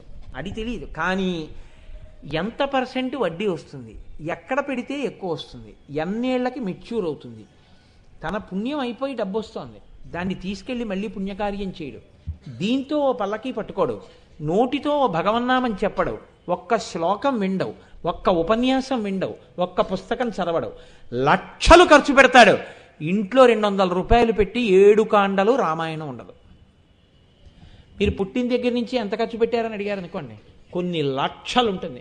మీరు ఒక ఇంటికి వెడితే ఇంటి సంస్కారం తెలిసిపోతుంది. మీరు ఆ ఇంట్లోకి వెళ్ళినప్పుడు బోలెడన్ని పుస్తకాలు, అపురూపమైనటువంటి భగవన్మూర్తులు అవన్నీ కనపడుతున్నాయి అనుకోండి, ఆ ఇల్లు చాలా సంస్కారవంతమైన ఇల్లు, మహదైశ్వర్యం ఉన్న ఇల్లు. అందుకే కొన్ని ఇళ్లల్లోకి వెళ్ళి కూర్చుంటే ప్రశాంతంగా ఉంటుంది. ఎంత ఐశ్వర్యం ఉండనివ్వండి, కొన్ని ఇళ్లల్లోకి వెళ్ళి కూర్చుంటే ఒంటి మీద గొంగళి పురుగులు పాకినట్టు ఉంటుంది. కారణం ఏమిటి అంటే ఆ మనస్సుల్లో ఏనుగులు తిరుగుతుంటాయి. ఈ ఏనుగులు తిరుగుతున్నప్పుడు దాన్ని నీ అంతా నువ్వు నియంత్రించగలవా? నియంత్రించలేవు. ఇప్పుడు మనసుకున్న లక్షణం ఏమిటో తెలుసా అండి? ఇది మీరు పట్టుకోవాల్సి ఉంటుంది చాలా జాగ్రత్తగా. మనసుకున్నటువంటి బలం ఏదో బలహీనత కూడా అదే. దాని తప్పే ఉండదు. మీరు దాన్ని ఒక్క నాటికి ఒప్పుకోను, నువ్వు లేవలసిందే 5ంటికి అని మీరు లేపేశారనుకోండి, దాన్ని వెళ్ళిపోతున్నావు అంతే, బాత్రూంలోకి చేస్తున్నావు అంతే, స్నానం చేయించారనుకోండి, 4 రోజులు ఆగి అలారం మోగక్కర్లేదు, అదే లేస్తుంది. 5 అయింది లేద్దామా అయితే సంధ్యావందనానికి అంటే మీరు కానీ రాజీ పడిపోయారో పడుకుంటుంది. అలా కుదరదని మీరు లేచారనుకోండి అంతే లేస్తుంది. మీరు అలా దానికి మెల్లిగా ఇది చేశారనుకోండి, అంకుశంతో పొడుస్తూ ఉండాలి. ఎప్పుడు రణకోలాహలం, ఎప్పుడు తప్పుకుని యుద్ధం చేద్దామనే చూస్తుంటుంది. అందుకని రణకోలాహలం మీద సంపత్కరి ఉండాలి. సంపత్కరి అంటే ఈశ్వరుడి వైపుకి తిప్పే సంపత్తి, అది సంపత్తి. ఆవిడ్ని కూర్చోపెట్టాలి. కూర్చోపెట్టారనుకోండి ఆవిడ పొడుస్తూ ఉంటుంది. ఆవిడ రణకోలాహలం మీద కూర్చుని ఇలా చూస్తుంది. చూసేటప్పటికి ఇప్పుడు ఈ చిత్తవృత్తులన్నీ ఏమవుతాయి తెలుసా అండి? ఈశ్వరార్చన వైపు వెళ్ళిపోతాయి. పూర్వము తిన్నాడు, ఇప్పుడు తింటాడు. ఇప్పుడు తినేటప్పుడు తినడు, నీళ్లు జల్లి ఉమామహేశ్వర పరబ్రహ్మార్పణమస్తు అని తింటాడు. పూర్వం నోరు విప్పితే ఎవరినో నింద చేయడమే, ఇప్పుడు అలా నింద చేయడు, భయపడతాడు. అవతల వారిలో మంచి చూసి మాట్లాడడం నేర్చుకుంటాడు. ఇంతకు పూర్వం ఏ నిగ్రహం లేదు, ఇప్పుడు ప్రయత్నపూర్వకంగా నిగ్రహాన్ని అలవాటు చేసుకుంటాడు. క్రమక్రమంగా మారుతాడు. ఇది లోపల ఉన్న చిత్తము యొక్క వృత్తులను మారుస్తుంది ఆవిడ. ఎప్పుడు ఆవిడ పాదాలు పట్టుకుంటే అప్పుడు ఆ ఏనుగులు భండాసురుడిని చంపుతాయి. ఇప్పుడు ఈ లోపల ఉన్న ఏనుగులు అమ్మవారి ఏనుగులుగా మారిపోతాయి. దాని మీద సంపత్కరి కూర్చుంటుంది. మీరు ఆవిడ పాదాలు పట్టుకుని ఆవిడని అనుసంధానం చేసుకుంటారు పనులన్నీ. ఏది చేస్తున్నా అమ్మవారి అనుగ్రహం అనుకుని చేస్తుంటారు. ఇప్పుడు ఏమైపోతుంది? క్షేమం యోగం, చక్కగా ఉంటుంది, ఇల్లు సంతోషంగా ఉంటుంది. ఇదే సంపత్తి, ఇదే సంపత్కరి సమారూఢ సింధుర వ్రజ సేవిత. ఇది క్రమక్రమంగా ఏమవుతుందో తెలుసా అండి? ఇక్కడ ఒక గమ్మత్తు ఉంటుంది. ఈ మనసు ఎటువంటిదంటే ఎప్పటికప్పుడే జారిపోవడానికే చూస్తుంటుంది. ఇంత మీరు ట్రైనింగ్ ఇస్తున్నా అది ఎప్పుడు ఎటు వెళ్ళిపోదామా, ఎలా జారిపోదామా అని చూసి, ఇది ఎలా ఉంటుందంటే మనసు శివలింగం అనుకోండి, సైకతలింగం అనుకోండి, ఇసుకలింగం. ఇప్పుడు దానికి మీరు సహస్రఘటాభిషేకం చేయాలి. సహస్రఘటాభిషేకం చేద్దామని కుండతో నీళ్లు పోసారనుకోండి, ఇసుక చల్లాచదర అయిపోతుంది శివలింగంలోది. కాబట్టి ఏం చేయాలి? మీరు పునుగు కలిపినటువంటి ద్రవాన్ని తీసుకొచ్చి అందులో కొన్ని రకాల పదార్థాలు కలిపి ముందు శివలింగం మీద పూసేశారనుకోండి, ముందు రోజు రాత్రి, మర్నాడు పొద్దున్న మీరు సహస్రఘటాభిషేకం చేసేసినా సరే లోపల ఉన్న ఇసుక చెక్కు చెదరదు, అలాగే ఉంటుంది శివలింగం. ఎందుకని? పైన పదార్థంతో పూశారు. శివలింగానికి ఏది పడితే అది పుయ్యచ్చా? పుయ్యకూడదు, పునుగుతో కూడింది పుయ్యాలి. పూసేస్తే నీరు పడిన ఇసుకకేమవదు, సైకతలింగం అలాగే ఉంటుంది. అలాగే మీరు మనసు మీద భగవంతుడి అనుసంధానం అన్న కప్పేసేసారనుకోండి, ఇప్పుడు ఇంద్రియాలు దేన్ని చూస్తున్నా మీరు ఈశ్వరుడి వైపుకి తిప్పుతూ ఉంటారు. తిప్పుతుంటే మనసు చెక్కు చెదరకుండా అలా కూర్చుంటుంది లోపల, ఏం పాడైపోదు. కానీ ఇది ఏం చేస్తుందో తెలుసా అండి? క్రమక్రమంగా ఆ పూతకి కన్నం పెట్టేస్తుంది. ఎలా పెట్టేస్తుందంటే దాని మీదకి వచ్చి బాగా వేడి కానీ ఏదైనా పడింది అనుకోండి, అక్కడ కన్నం పడిపోతుంది. పడిపోయి లోపల ఉన్నటువంటి ఇసుక మీదకి అది వెళ్ళిపోతుంది ప్రవాహం. అలా కన్నం పడిపోయి వేడి రావడానికి అది కొన్ని ద్వారాలు పెట్టుకుంటుంది. ఇవన్నీ ద్వారాలే. దీంతో మళ్ళీ మీరు చూడకూడదు పర్వాలేదని చూశారనుకోండి, త్రాచుపాముని తొడ కింద పెట్టి కూర్చున్నట్టే, తల తొక్కెట్టే పెట్టారు, అది శరీరం అంతా కదుపుతుంటుంది. ఎలాగైనా తల బయటికి రావాలి. పోతుంది కదా అనుకుంటారు, కంటితో పర్వాలేదులే అన్నీ ఈశ్వరానుసంధానం చేస్తున్నాను కదా అని చూడకూడదు దాని వంక చూసేశారనుకోండి, అలా చూశారనుకోండి, అంతే, ఈ పూత కన్నం పడిపోతుంది. చాలు, ఆ ఒక్కదాంతో మళ్ళీ మొదటికి వచ్చేస్తుంది, మళ్ళీ మీరు మొదటికి రావాల్సి ఉంటుంది. కాబట్టి ఎక్కడ వరకు మీరు దీన్ని రక్షించవలసి ఉంటుంది అంటే మల్లె నూనెతో అభిషేకం చేసే వరకు. మీ చేత్తో పడేది ఎప్పుడు మల్లె నూనె అయిపోవాలి. అంటే మీరు దేన్నైనా అలా చూసినా మనసు ఏం గుర్తు తెచ్చుకోవాలంటే, ఏముంది ఇవన్నీ నిలకడ ఉండేవా, ఏముంది ఇందులో, ఏముంది, ఏమీ లేదు, ఏ అల్లరి పటాటో. ఆ వైరాగ్యం స్థిరపడిపోయింది అనుకోండి, ఇప్పుడు ఈ కన్నాల్లోంచి ఏది లోపల పడ్డా ఆ పోతిహ చెరగదు. అంటే ఇప్పుడు సైకతలింగం మీద బంగారు తొడుగు పెట్టేశారు. ఇప్పుడు దాని మీదకి ఆ కిటికీలోంచి ఈ కిటికీలోంచి సూర్యకిరణాలు పడ్డా ఆ తొడుగు ఏమవది, ఛిద్రం పడదు.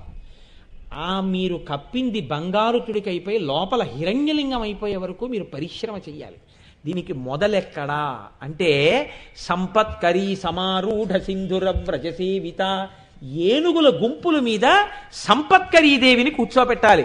అశ్వారూఢాధిష్ఠిత అశ్వకోటి భిరావృత, గుర్రాలు అమ్మవారి దగ్గర కోట్ల గుర్రాలు. ఎన్ని గుర్రాలు ఉంటాయో తెలుసా అండి? జాతి గుర్రాలు కోటి పెట్టి హెచ్చ వేస్తే ఎంత వస్తుందో అన్ని గుర్రాలు ఉన్నాయి అమ్మవారి దగ్గర. ఇప్పుడు ఆ గుర్రాల్లో నానా ఉత్తమాశ్వములు ఉన్నాయి, అవి ఎవ్వరికి లొంగవు.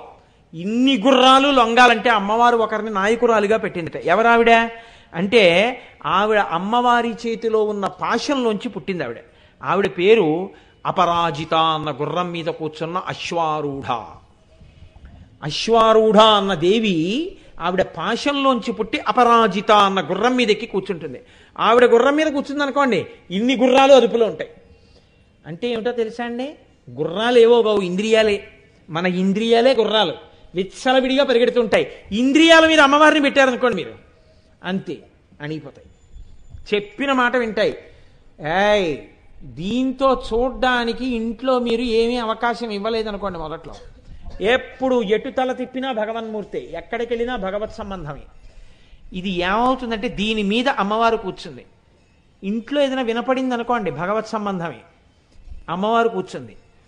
దీంతో ఏదైనా ముట్టుకున్నారనుకోండి, అన్ని పవిత్ర వస్తువులే ఇంట్లో, దీని మీద అమ్మవారు కూర్చుంది.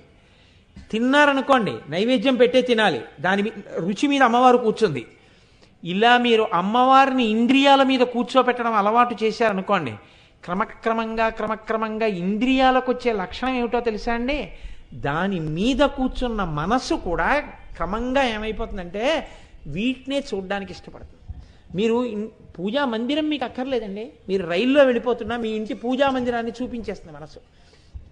ఇగో నీ పూజా మందిరం, కుడి చేతి పక్క అరుగు, అరుగు మీద పెద్ద మంటపం, మంటపం మీద ఇదిగో ఇలా అమరిక, ఇలా సింహాసనం, సింహాసనంలో ఇలా ఉంటారు, నీకు అగరత్తులు ఇటు ఉంటాయి, దీపం ఇక్కడ ఉంటుంది, ఇదిగో ఇలా వెలిగిస్తావు, ఇలా అక్షతలు ఉంటాయి, ఇలా పువ్వులు ఉంటాయి, ఇలా తీసి ఇలా వేస్తావు, ఇలా చేస్తావు, నీకు ఆ మూర్తులన్నీ కనపడుతుంటాయి. ఎప్పుడు తలుచుకోవాలి, కానీ ఉత్తర క్షణంలో ఏమవుతుందో తెలుసా అండి, త్రిపుటి ఏకమైపోతుంది. త్రిపుటి ఏకమైపోవడం అంటే ఇక్కడ 3 ఉంటాయి, ఆ 3 చాలా జ్ఞాత తెలుసుకొనివాడు నేను, జ్ఞేయము నేను ఒక దాన్ని ప్రార్థన చేస్తుంటాను తెలుసుకోవడానికి, అది జ్ఞానము తెలియుట. మీకు ఒక ఉదాహరణ చెప్పాలంటే, నేను అమ్మవారి పాదాలు చూస్తున్నాను అనుకున్నాను అనుకోండి, ఇలా ముందు కూర్చోగానే ఈ గుర్రం ఎక్కినటువంటి మనసు ఏం చేస్తుందంటే ఏ గుర్రం ఎక్కితే బయటికి వెళ్ళిపోవచ్చు చూస్తుంది. కాసేపు ఏయ్ పట్టుకో పాదాలు అన్నారు అనుకోండి, అలా పట్టుకున్నట్టే ఉంటుంది. ఒక గోళ్ళు 10 గోళ్ళు అంటుంది. అన్న తర్వాత గోళ్ళు అనగానే అది ఏం చేస్తుందంటే ఇంకో వాసన తీసుకొస్తుంది. గోల్డ్ అంటే గుర్తొచ్చింది, ఆ గోరు ఎదురు దెబ్బ తగిలి చాలా ఇబ్బంది వచ్చింది, ఆ గోరు డాక్టర్ గారి దగ్గరికి వెళ్ళాల్సి వచ్చింది, గోల్డ్ ఒకటి తీసుకోవాలి, బ్లేడ్ తెచ్చుకుందామని మర్చిపోతున్నాను, బ్లేడ్ కాకుండా నెయిల్ కటర్ అయితే బాగుంటుంది, ఆ నెయిల్ కటర్ మంచిది కొనుక్కోవాలి ఈసారి. ఈ మాట ఆఫీస్కి వెళ్ళినప్పుడు 1 గంట పర్మిషన్ పెట్టాలి, సూపర్ బజార్ వైపుకో ఎక్కడికో వెళ్ళి మంచి నెయిల్ కటర్ ఒకటి కొనుక్కోవాలి. ఇప్పుడు అమ్మవారి గోళ్ళ దగ్గర ఉన్నారా, నెయిల్ కటర్ దగ్గర ఉన్నారా మీరు? అది గుర్రం ఎక్కి పారిపోయింది. ఇలా మీరు గుర్రాలని అదుపు చేశారనుకోండి, మీరు బెంగ పెట్టుకోకూడదు. ఫోన్లో వెళ్ళిపోయావా, రా మళ్ళీ చూడు గోళ్ళు, మళ్ళీ మొదలెట్టారనుకోండి, క్రమంగా ఏమైపోతుందో తెలుసా అండి, కొన్నాళ్ళకి బండి కట్టే గుర్రం అని ఏం చేస్తారంటే కళ్ళు మూసేస్తారు, ఏమీ కనపడినివ్వరు, కళ్ళు మూస వేసేసి ఎక్కి కూర్చుని చల్ అనగానే పరిగెడుతుంది గుర్రం, దౌడు తీస్తుంది. అలా ఇది ఏం చూస్తోందో దాన్ని వదిలేస్తుంది, లోపల ఏం చూస్తోందో దాన్ని చూస్తుంది. అలా ఎలా చూస్తుందో తెలుసా అండి, త్రిపుటిని ఏకం చేస్తుంది. ఇలా కూర్చుంటే వెంటనే ఇక్కడ అమ్మవారి పాదాలు చూపించేసి అమ్మవారి పాదాలు పట్టుకుంటుంది, ముట్టుకుంటుంది, తల మీద పెట్టుకుంటుంది, పువ్వులు ఎడుతుంది, దాని మీద ఉన్న బొట్టు తీసుకుంటుంది, బొట్టు పెట్టుకుంటుంది, ఆవిడ మీద వాలుతుంది, పైకి లేస్తుంది, ఆ కుంకం నాకు ఇక్కడ అంటుకుందంటుంది, అమ్మవారి పాదాల్లోంచి మంచి సువాసన వస్తుందంటుంది, మట్టెలు కనపడుతున్నాయంటుంది, మంజీరాలు కనపడుతున్నాయంటుంది, మంజీరాలకి గంటలు ఉన్నాయంటుంది, అమ్మవారు పచ్చటి చీర కట్టుకుందండి, చీరకి ఎర్రటి అంచు ఉందంటుంది. ఇవన్నీ చూస్తూ ఇక్కడ ఆనందపడిపోతుంది. ఇప్పుడు ఈ గుర్రాలకి బయట తిరిగి ఆనందం అక్కర్లేదు, ఈ ఆనందం కావాలి. మీరు పై ఆనందం కోసం వెళ్ళినా ఇవి అస్తమానం వెనక్కి వచ్చి త్రిపుటిలోకి ఎడుతుంటాయి. ఇలాంటి స్థితి రావాలంటే అమ్మవారి అనుగ్రహం కావాలి. భండుడిగా ఉండకుండా అమ్మవారి దేవతా సైన్యంలోకి వెళ్ళిపోవడం అంటే ఇది. ఇలా వెళ్ళడానికి అందుకని అశ్వారూఢాధిష్ఠిత అశ్వకోటి భిరావృత. రేపు బాలపూజ ఉంది కాబట్టి నన్ను మీరు కొద్దిగా సహకరిస్తే నేను 2 నామాలు చెప్పి పూర్తి చేసేస్తాను. చక్రరాజరథారూఢ సర్వాయుధ పరిష్కృత. చక్రరాజరథము అంటే శ్రీచక్రం. శ్రీచక్రం నేను ఇవాళ శ్రీచక్రం గురించి మీకు చెప్పను. ఒకరోజు మీలో ఉత్సాహంగా శ్రీచక్రం గురించి తెలుసుకోవాలి అనుకుంటే ప్రత్యేకంగా శ్రీచక్రం గురించి మీకు 2 గంటలు ప్రసంగం చేసి నేను ఎగ్జిబిట్స్ కూడా తీసుకొచ్చి చూపిస్తాను. అసలు శ్రీచక్రం అంటే ఏమిటో, ఆ గొప్పతనం ఏమిటో చూపిస్తాను.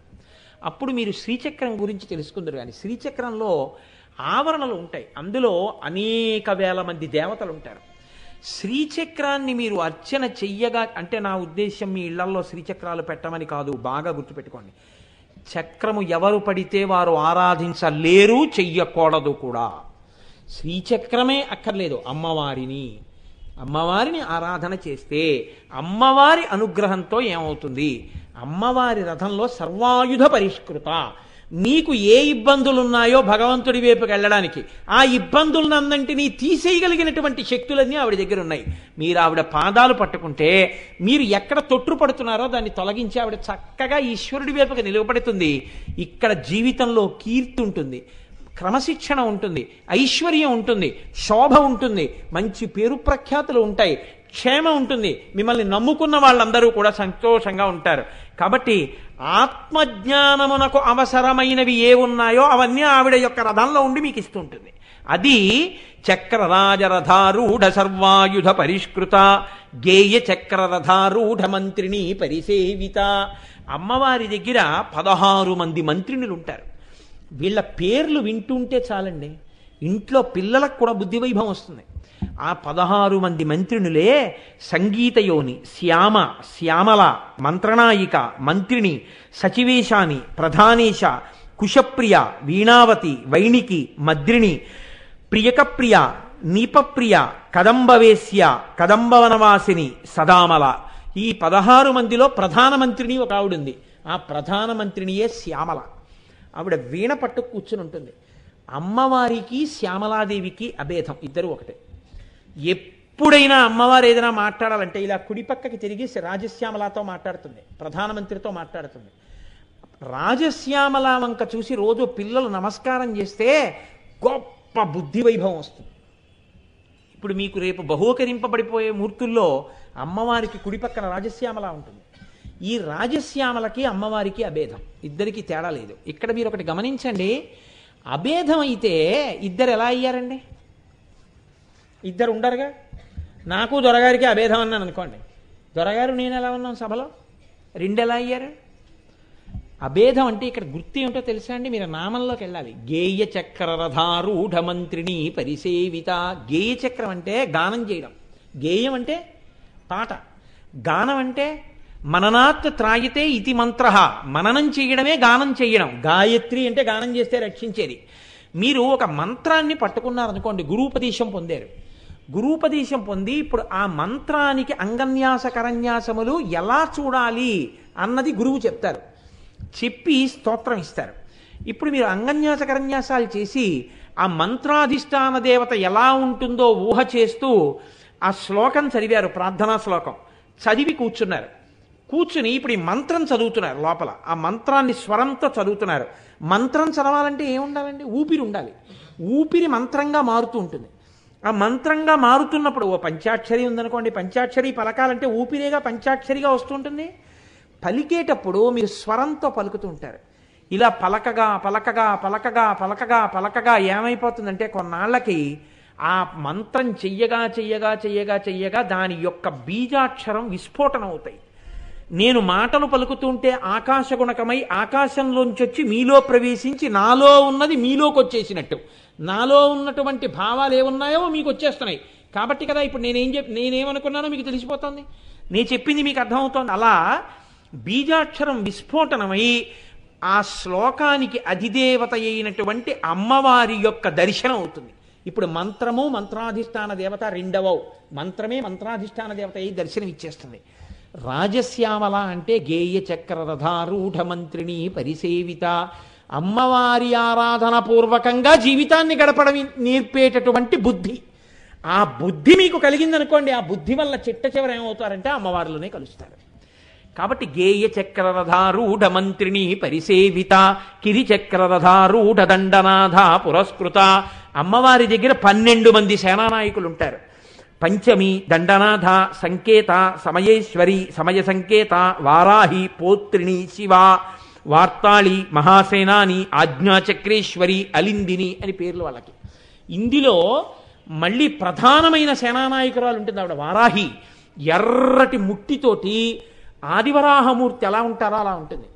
ఈ వారాహి దర్శనం కానీ రోజు ఇంట్లో చేస్తుంటే దుష్టబుద్ధులు రావడం కానీ, వ్యసనాలు రావడం కానీ, నిష్కారణంగా తేజస్సు నశించిపోవడం కానీ ఇలాంటివి జరగకుండా కాపాడుతుంది ఆవిడ. అందుకే రేపు మీకు ఇచ్చే మూర్తిలో ఎడం పక్కన వారాహి ఉంటుంది. ఇప్పటికీ కాశీపట్టణంలో వారాహి రాత్రివేళ బయట తిరుగుతూ ఉంటుంది అమ్మవారు. మీరు అసలు ఎదురుగుండా నిలబడి చూడలేరని పైకెక్కి ఆ పైన ఉన్నటువంటి డాబా కన్నంలోంచి అమ్మవారిని చూడమని చెప్తారు. తెల్లవారేటప్పటికి లోపలికి వస్తుంది. అంత శక్తివంతంగా ఉంటుంది. వారాహి పేరు వింటే చాలు అద్భుతమైనటువంటి శక్తి కలుగుతుంది. అటువంటి తల్లి వారాహి. ఆవిడ కిరిచక్ర రథారూఢ, పందులతో కట్టినటువంటి అడవి పందుల రథం మీద పెడుతూ ఉంటుంది ఆవిడ యుద్ధానికి. అడవి పందులతో వెళ్ళేటటువంటి రథం మీద ఉండడం అంటే ఏమిటో తెలుసా అండి? ఒక్కటే గుర్తు, కిరి అంటే సృష్టి. వారాహి అనుగ్రహం కలిగితే సృష్టికి స్థితికి లయానికి జ్ఞాని సాక్షి అయిపోతాడు.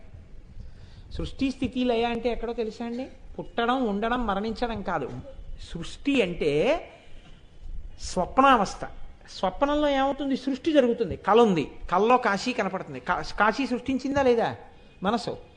కళ ఉంది, కళ్ళలో మిమ్మల్ని ఎవరో కట్టి కొడుతున్నారు. కట్టేవాణ్ణి కొట్టేవాణ్ణి సృష్టించిందా లేదా? స్వప్నం సృష్టి. జాగ్రత్త స్థితి ఉన్నది ఉన్నట్టు అనుభవిస్తూ ఉంటారు. కాబట్టి జాగృతి యందు ఉన్నదాన్ని ఇంద్రియాలతో అనుభవిస్తున్నారు. కాబట్టి స్థితి జాగ్రత్త, లయ మనసు అసలు లేకుండా ఆత్మలోకి వెళ్ళిపోతుంది. సుషుప్తి. సుషుప్తి మీకు తెలియకుండానే ఆనందంగా ఉంటుంది. గాఢ నిద్ర పట్టేస్తే సంతోషం. ఎందుకని? ఇంద్రియాలని తనలో పెట్టుకుని మనస్సు ఆత్మలోకి వెళ్ళిపోయింది. మనస్సు లేదు కాబట్టి సంతోషం. ఈ జాగ్రత్త, స్వప్న, సుషుప్తి మూడిటికి సాక్షిగా తురీయంలో ఉంటాడు జ్ఞాని. లేచి ఉండి ఇంద్రియాలు పనిచేస్తుంటే ఇంద్రియాలకి సాక్షి, నిద్రపోతే నిద్రకి సాక్షి, ఆఖరికి స్వప్నం వస్తే స్వప్నానికి సాక్షి. తానెప్పుడూ మూడు కాడు. ఈ స్థితికి ఎదిగిపోయి నిలబడిపోతే జ్ఞాని అయితే వారాహి అనుగ్రహం కలిగిందని గుర్తు. కాబట్టి వారాహి అడవి పందుల రథం మీద వెడుతోంది అంటే ఆవిడ దర్శనం చేస్తే అంత గొప్ప జ్ఞానులవుతారు, అంత గొప్ప స్థితిని పొందుతారు. బాహ్యంలో లోపల తేజస్సు నిలబడుతుంది. రోజు రోజుకి వృద్ధి పొందుతాడు. భగవంతుడి వైపుకి అడుగులు వేస్తాడు. ఆయనకి శత్రువులుగా ఉన్నటి వాళ్ళు ఎవరున్నారో, అంటే ఆయనకి శత్రువులు అంటే భగవన్ మార్గంలో వెళ్లకుండా నిరోధించే వాళ్ళు ఎవరున్నారో వాళ్ళని వారాహి తరిమి కొడుతుంది. తరిమి కొట్టి ఈశ్వరుడి వైపుకి తిప్పుతుంది. కాబట్టి కిరిచక్రరథారూఢ దండనాథ పురస్కృత జ్వాలామాలిని కాక్షిప్తవహ్ని ప్రాకార మధ్యగా. ఈ నామంతో ఆపేస్తాను. ఎందుకు ఈ నామం దగ్గర ఆపాలనుకున్నానో తెలుసా అండి? ఇంత పరిగెత్తుకుని ఎందుకు వచ్చానో తెలుసా? ఇవాళే వినాలా నామాన్ని. పరమోత్కృష్టమై ఇవాళ వినడం చేత మనందరం పునీతులం అవుతాం. ఎందుచేత? శుక్లపక్షంలో వచ్చేటటువంటి చతుర్దశి తిథి నాడు మీరు పిలవకుండా ఉండేటటువంటి మహానిత్య జ్వాలామాలిని. ఇవాళ ఎవరుంటారు? శుక్లపక్షంలో ఇవాళ ఉదయం సూర్యోదయానికి ఉన్న తిథే తిథి, చతుర్దశి తిథి ఉంది. రేపు పొద్దుటికి పౌర్ణమి ఉంది. కాబట్టి ఇవాళ ప్రకాశిస్తున్నటువంటి నిత్య చంద్రకాంతిలో ఉన్న నిత్య జ్వాలామాలిని. అంటే ఆవిడ యొక్క కాంతులలోనే కూర్చుని మనం ఆవిడ గురించి చెప్పుకుంటున్నాం. అంటే ఇవాళ మీకు ఒక అమ్మవారి యొక్క విభూతి ప్రత్యక్షంగా అనుగ్రహం అనుభవంలోకి వస్తుంది. అమ్మవారి అనుగ్రహం పడుతుంది చంద్రకిరణాలుగా. అందుకని ఈ నామం దగ్గరికి రావడానికి కారణం అది. జ్వాలామాలిని కాక్షిప్తవహ్ని ప్రాకార మధ్యగా అంటే అమ్మవారుట యుద్ధభూమికి వెడుతుంటే తన సైన్యం అంతా జ్వాలామాలిని అనే శక్తిని పిలిచిందిట. నువ్వు మన సైన్యానికి అంతటికీ అడ్డుగోడగా నిలబడు అందుట. ఆవిడ అగ్నిహోత్రం. ఆవిడ అగ్ని కింద నిలబడింది. ఇప్పుడు ఇందులోంచి విస్ఫులింగాలు వస్తున్నాయి. ఈ అగ్నికి లోపల ఉన్న వాళ్ళని అగ్ని ఏం చేయదు, కానీ అగ్ని బయట ఉన్న వాళ్ళని కాల్చేస్తూ ఉంటుంది. అగ్ని లోపల ఉన్న వాళ్ళు అగ్ని బయట వాళ్ళని కాలుస్తూ ఉంటారు. అగ్ని బయట ఉన్న వాళ్ళు మాత్రం అమ్మవారి సైన్యంలోకి వెళ్ళలేరు, ఎందుకంటే ఈ అగ్ని అడ్డుగా ఉంటుంది. ఇది అమ్మవారు తన యొక్క సైన్యాన్ని రక్షించడానికి కల్పించిన వ్యూహం. జ్వాలామాలిని పెట్టింది. దాని లోపల రహస్యం ఏమిటో తెలుసా అండి? జ్వాలామాలిని కాక్షిప్తవహ్ని ప్రాకార మధ్యగా అంటే ఎన్నో వస్తుంటాయి, ఎన్నో వెళ్ళిపోతుంటాయి, ఎన్నో చూస్తూ ఉంటాడు, ఎన్నో కదులుతుంటాయి. సుఖం వస్తూ ఉంటుంది, దుఃఖం వస్తూ ఉంటుంది, అన్నిటినీ సాక్షిగా గమనిస్తూ ఉంటాడు. ఓ మనుష్య జన్మ కదా, వస్తున్నాయి వెడుతున్నాయి, ఇవన్నీ నేను కాదు, నేను ఆత్మ, ఇవన్నీ చూస్తున్న సాక్షిని నేను జీవుడను కానంటుంటాడు. పెద్ద నిప్పుల గుండా ఉందనుకోండి, అందులోంచి విస్ఫులింగాలు వస్తాయి, నిప్పు రవ్వలు. ఇప్పుడు ఈ నిప్పు రవ్వలు నిప్పు గుండాల్లోంచి పైకి వెళ్ళాయి, వెడితే ఎర్రగా చీకట్లో పైకి వెళ్ళాయి. నాలోంచే వెళ్ళాయని అగ్నిగుండం సంతోషిస్తుందా? సంతోషించదు.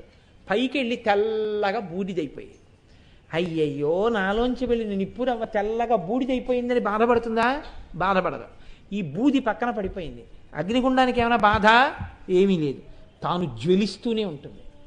అలాగే జ్ఞాని ఏ సుఖానికి దుఃఖానికి తాను మమేకము కాకుండా సాక్షిగా ఉంటాడు. అదో తమాషా అంటుంటాడు. ఆఖరికి ఇది ఎక్కడి వరకు వెళ్ళిపోతుంది అంటే తన శరీరమే పడిపోతుంటుంది. అవును, ఇది పడిపోవాలి కదా, ఇది పడిపోతోందని ఈ పడిపోవడాన్ని సాక్షిగా చూస్తాడు. భగవాన్ రమణులు చూసినట్టు ఇది పడిపోతోందని, పడిపోతున్న శరీరానికి తాను సాక్షిగా ఉంటాడు. నేను అది కాదది పడుతోంది అంటాడు. మనం చూడండి, డాక్టర్ గారి దగ్గరికి వెడితే ఎక్కడ నొప్పి అంటే ఇక్కడ నొప్పి అంటాం. నాకు ఒంట్లో బాగులేదని వెళ్ళినవాడు నీకు ఒంట్లో బాగులేదంటే ఏమిటా అంటే ఇక్కడ నొప్పిగా ఉందండి అంటాడు. ఇక్కడ నొప్పిగా ఉంది అండి అంటే ఇక్కడ నొప్పిగా ఉందని తెలుసుకున్నవాడు వాడికి నొప్పి ఉంటే వాడు ఈ నొప్పిని తెలుసుకోలేడు. నొప్పి లేనివాడే నొప్పి ఉంది అని నొప్పిని తెలుసుకుంటున్నాడు. ఏది తెలుసుకుంటోందో దానికి నొప్పి లేదు, ఏది నొప్పెడుతోందో అది ఉండేది కాదు, దానికి వికారాలు ఉన్నాయి. కాబట్టి ఇప్పుడు ఆయన నొప్పికి సాక్షి జ్ఞాని. ఆయనకి నొప్పి ఉండగా ఉంటుంది శరీరానికి, ఆయన సాక్షి. నేను ఆ నొప్పితో మమే అయ్యి బాబోయ్ నొప్పి, అయ్యి బాబోయ్ నొప్పి అంటాను. జ్ఞాని సుఖదుఖములకు సాక్షి, అజ్ఞాని సుఖదుఖములకు మమేకం అవుతాడు. జ్ఞాని అగ్నిగుండంలా ఉంటాడు, అజ్ఞాని బూదితో కూడినటువంటి ఆరిపోయినటువంటి నిప్పుల కొలిమిలా ఉంటాడు. ఏది పోసినా చుయ్యని నీటి చొక్క లోపలికి వెళ్ళిపోతుంటాడు, అన్నిటినీ పుచ్చుకుంటూ ఉంటాడు. సుఖమవుతుందే దుఃఖమవుతుంది. చిన్న సమస్య వచ్చిందనుకోండి కదిలిపోతాడంతే. ఎంత కదిలిపోతాడంటే చూడండి, ఆయన చాలా హైపర్ సెన్సిటివ్ అంటారు. అస్సలు తట్టుకోలేడు. చిన్నది వచ్చిందనుకోండి కదిలిపోతాడంతే. ప్రశాంతంగా కూర్చొని ఆలోచించలేడు, ప్రశాంతంగా మాట్లాడలేడు. ఉద్వేగం పొందకుండా చక్కగా ఆ సమయంలో ఎంతవరకు మాత్రమే మాట్లాడాలో అంతవరకు మాత్రమే మాట్లాడి వెంటనే యథోరగస్తతం జీర్ణాం సవై పురుషముచ్యతే అంటారు వాల్మీకి మహర్షి. కుబుసం వదిలిపెట్టినట్టు అంతే, చాలు, అంతకన్నా దాని గురించి అనవసరం అనుకున్నప్పుడు కుబుసం వదిలినట్టు వదిలి మళ్ళీ తన పని మీద తాను వెళ్ళలేడు. తను చెప్తున్న దానిలోకి ఇమిడిపోలేడు, తను ఉన్న స్థితిలో నిలబడలేడు, దానికి మమేకం అయిపోతాడు. ఏదో ఒక రాగద్వేషాలకి లోనైపోతాడు. అలా అయిపోతున్నాడు అనుకోండి, అగ్నిగుండంగా నిలబడలేకపోతున్నాడు అనమాట. అగ్నిగుండంగా నిలబడితే నిప్పురవ్వలు పైకి పోయినా బూదైపోయినా పడిపోతున్నా తాను అగ్నిగుండంగానే ఉంటాడు. అందులోకి తీసుకొచ్చి మీరు ఏదైనా చెప్పు వెయ్యండి కాల్చేస్తాడు, పూలదండ వెయ్యండి కాల్చేస్తాడు. పూలదండ అని నెత్తి మీదెట్టుకోడు, చెప్పు అని అవతల పారాయడు. ఈ లక్షణం ఉంటే అది అగ్నిగుండం. దానికి కష్టము లేదు, సుఖము లేదు, దుఃఖము లేదు, నష్టము లేదు, అన్నిటికీ సాక్షి. ఇది చాలా చమత్కారంగా ఉంటుంది. నేర్చుకున్నామంటే రాదు, అజ్ఞాని అయిన వాడికి అబ్బుతుంది. అందుకే ఆ మాటలు ఎలా ఉంటాయో తెలుసా అండి? మీరు వాటిని చూసి అబ్బా ఇది కదా అమ్మవారి అనుగ్రహం అంటే అనుకోవాలి తప్ప పట్టుకోవడం కుదరదు. మీకు ఉదాహరణ చెప్పి నేను పూర్తి చేసేస్తాను. భగవాన్ రమణులు ఆశ్రమంలో ఉన్నారు ఒకసారి. ఆశ్రమం అంటే ఏముందండి, 4 తడికిలును 4 పైన ఆకులు వేశారు. దొంగలు వచ్చారు, దొంగలు వచ్చి తలుపు కొట్టారు. మేము లోపల ఉన్నవన్నీ ఎత్తుకుపోతాం, తలుపు తీయండి అన్నారు. తలుపు బదలు కొట్టేస్తా అన్నారు. అంటే లోపల నుంచి చూసి రమణ మహర్షి అన్నారు, ఎందుకండి తలుపు బదలు కొట్టడం ఎందుకండి, తీస్తాను రండి, స్వాగతం, వచ్చి మీకు కావలసినవన్నీ పట్టుకెళ్ళిపోండి అన్నారు. వాళ్ళు అన్నారు, మేము అలా రాం. నువ్వెవరు అమాయకుడివి, తలుపు తీస్తాను రమ్మంటావేంటి, స్వాగతం అంటావేంటి?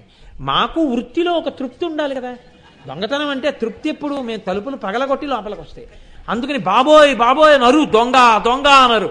మేము తలుపులు బదలగొట్టి లోపలికి వచ్చి నిన్ను 4 తన్ని అన్ని ఎత్తుకుని పరిగెడతాం, అప్పుడు మాకు తృప్తి. అంటే ఆయన అన్నారు, నేను అలా పరిగెత్తాను, నేను అలా అరవను, మీరు ఈశ్వరుడు, తస్కరాణం పతజే నమో నమో, మీరు ఈశ్వర రూపం, దొంగ రూపంలో ఉన్న ఈశ్వరుడు, రండి మీకు స్వాగతం అన్నారు. మేము అలా రామన్నారు వాళ్ళు. మేము అలా రాకపోతే అయితే పగలగొట్టేయండి తలుపులు, పగలగొట్టేశారు. లోపలికి వచ్చారు. ఆయన నమస్కారం చేస్తూ నించున్నాడు. నించుంటే ఎవరన్నా మూర్ఖుళ్ళో ఉన్నాడు, పరిగెత్తని చెప్పి కట్టి తీసుకుని ఆయన తొడల మీద కొట్టారు. ఇంతంతలా ఉన్న తట్లు తేలే. ఆయన నమస్కారం చేస్తూ నించున్నాడు. నించున్న తర్వాత కనీసం ఇక్కడి నుంచి బయటికి వెళ్ళిపో, మాకు తృప్తి అన్నారు. మీ తృప్తి అదైతే వెడతానని ఆయన మెల్లగా వెళ్ళి కూర్చున్నారు. ఆయనతో ఉన్న 4-5 ఆయన దగ్గర కూర్చుని తొడల వంక చూశారు. ఆయన ఒక గోచీ పెట్టుకుని ఉండేవారు. ఇంతంత తట్లు తేరిపోయి ఉన్నాయి. ఆ తట్లు వంక చూసి, భగవన్ని ఎలా కొట్టారండి మిమ్మల్ని, మీరు అనుమతిస్తే ఇప్పుడే చావ కొట్టేస్తామా దొంగలు అన్నారు. అంటే ఆయన అన్నారు, నీవు ఆహారం తినేటప్పుడు నీ నాలుక నీ పళ్ళ మధ్యలో పడితే నీ పళ్ళు పీకించేసుకుంటావా అని అడిగారు. నాలుక నీదే, పళ్ళు నీవే, కాబట్టి ఓర్చుకుంటావు. ఈశ్వరుడేనయా, వాడు అజ్ఞానంతో ఉన్నాడు. అయితే ఈశ్వర స్వరూపం కాడా? ఆయన్ని కొట్టడంటే ఆయన్ని కొడితే ఈశ్వరుణ్ణి కొట్టినట్టు. కాబట్టి అలా అనకూడదు, తప్పు అన్నారు. మీరు నాకు పూలదండ వేస్తే నాకు ఎలా ఉంటుందో వాళ్ళు కొట్టినప్పుడు నాకు అలాగే ఉందన్నారు. మహాజ్ఞాని అలా ఉంటాడు. విస్ఫులింగములకు సాక్షి. ఈ సాక్షిత్వం వరకు ఎలా ఎదుగుతావు అమ్మవారి యొక్క దేవసైన్యంతో అంటే, నువ్వు భండుడవని సిగ్గుపడడం వస్తే చాలు, మిగిలిన ఎత్తేయడం ఆవిడ ఎత్తేస్తుంది. సంపత్కరి అనుగ్రహం కురిపిస్తుంది ఆవిడ, దండనాథ అనుగ్రహం కురిపిస్తుంది, రాజశ్యామల అనుగ్రహం కల్పిస్తుంది, ఆఖరికి జ్వాలామాలినిక క్షిప్త వహ్ని ప్రాకార మధ్యగా. అదే చతుర్దశి తిథి నిత్య వల్ల మనకు వచ్చేటటువంటి అనుగ్రహం. చంద్రకాంతిలోంచి ఆవిడ అనుగ్రహం మనకి స్ఫుటంగా కురుస్తుండగా ఇవాళ ఈ నామం వరకు వెళ్ళి తీరాలని పరిగెత్తాను. చాలు నాకు ఒక గొప్ప తృప్తి. రేపటి రోజున మహోత్కృష్టమైనటువంటి రోజు, ఉదయానికి పౌర్ణమి, మహామాఘి. కాబట్టి రేపు సాయంకాలం బాలానామానికి సంబంధించిన వైశిష్ట్యం చెప్తాను. అమ్మవారు సంతోషపడిపోయిందని గుర్తేమిటో తెలుసా అండి? బాలగానే కనపడుతుంది. బాలగా పూజ తీసుకుంటుంది. బాలగా పూజ తీసుకునేటప్పుడు వాళ్ళ అమాయకపు నవ్వులు, ఆ చిన్న పిల్లలు, వాళ్ళ కాళ్ళు కడిగిన నీళ్లు తల మీద పడితే చాలు కోట్ల జన్మల పాపములు పోతాయి. రేపు బాలానామం వస్తోంది కాబట్టి ఉపన్యాసాన్ని తొందరగా పూర్తి చేసి రేపు ఇక్కడ ప్రత్యేక వేదిక వేస్తారు. 3 బాలలకు అర్చన జరుగుతుంది. 3 సత్యం బాలలకి అర్చన చేసి తత్ప్రసాదాన్ని, ఆ కాళ్ళు కడిగిన నీటిని అందరి మీద ప్రోక్షిస్తారు. విశేషించి సూర్యోదయానికి పౌర్ణమి తిథి, అంత మహోత్కృష్టమైన రోజు. కాబట్టి రేపు చక్కగా మనం అమ్మవారి యొక్క ఆ వైభవాన్ని అనుభవించి సంతోషించదముగాక.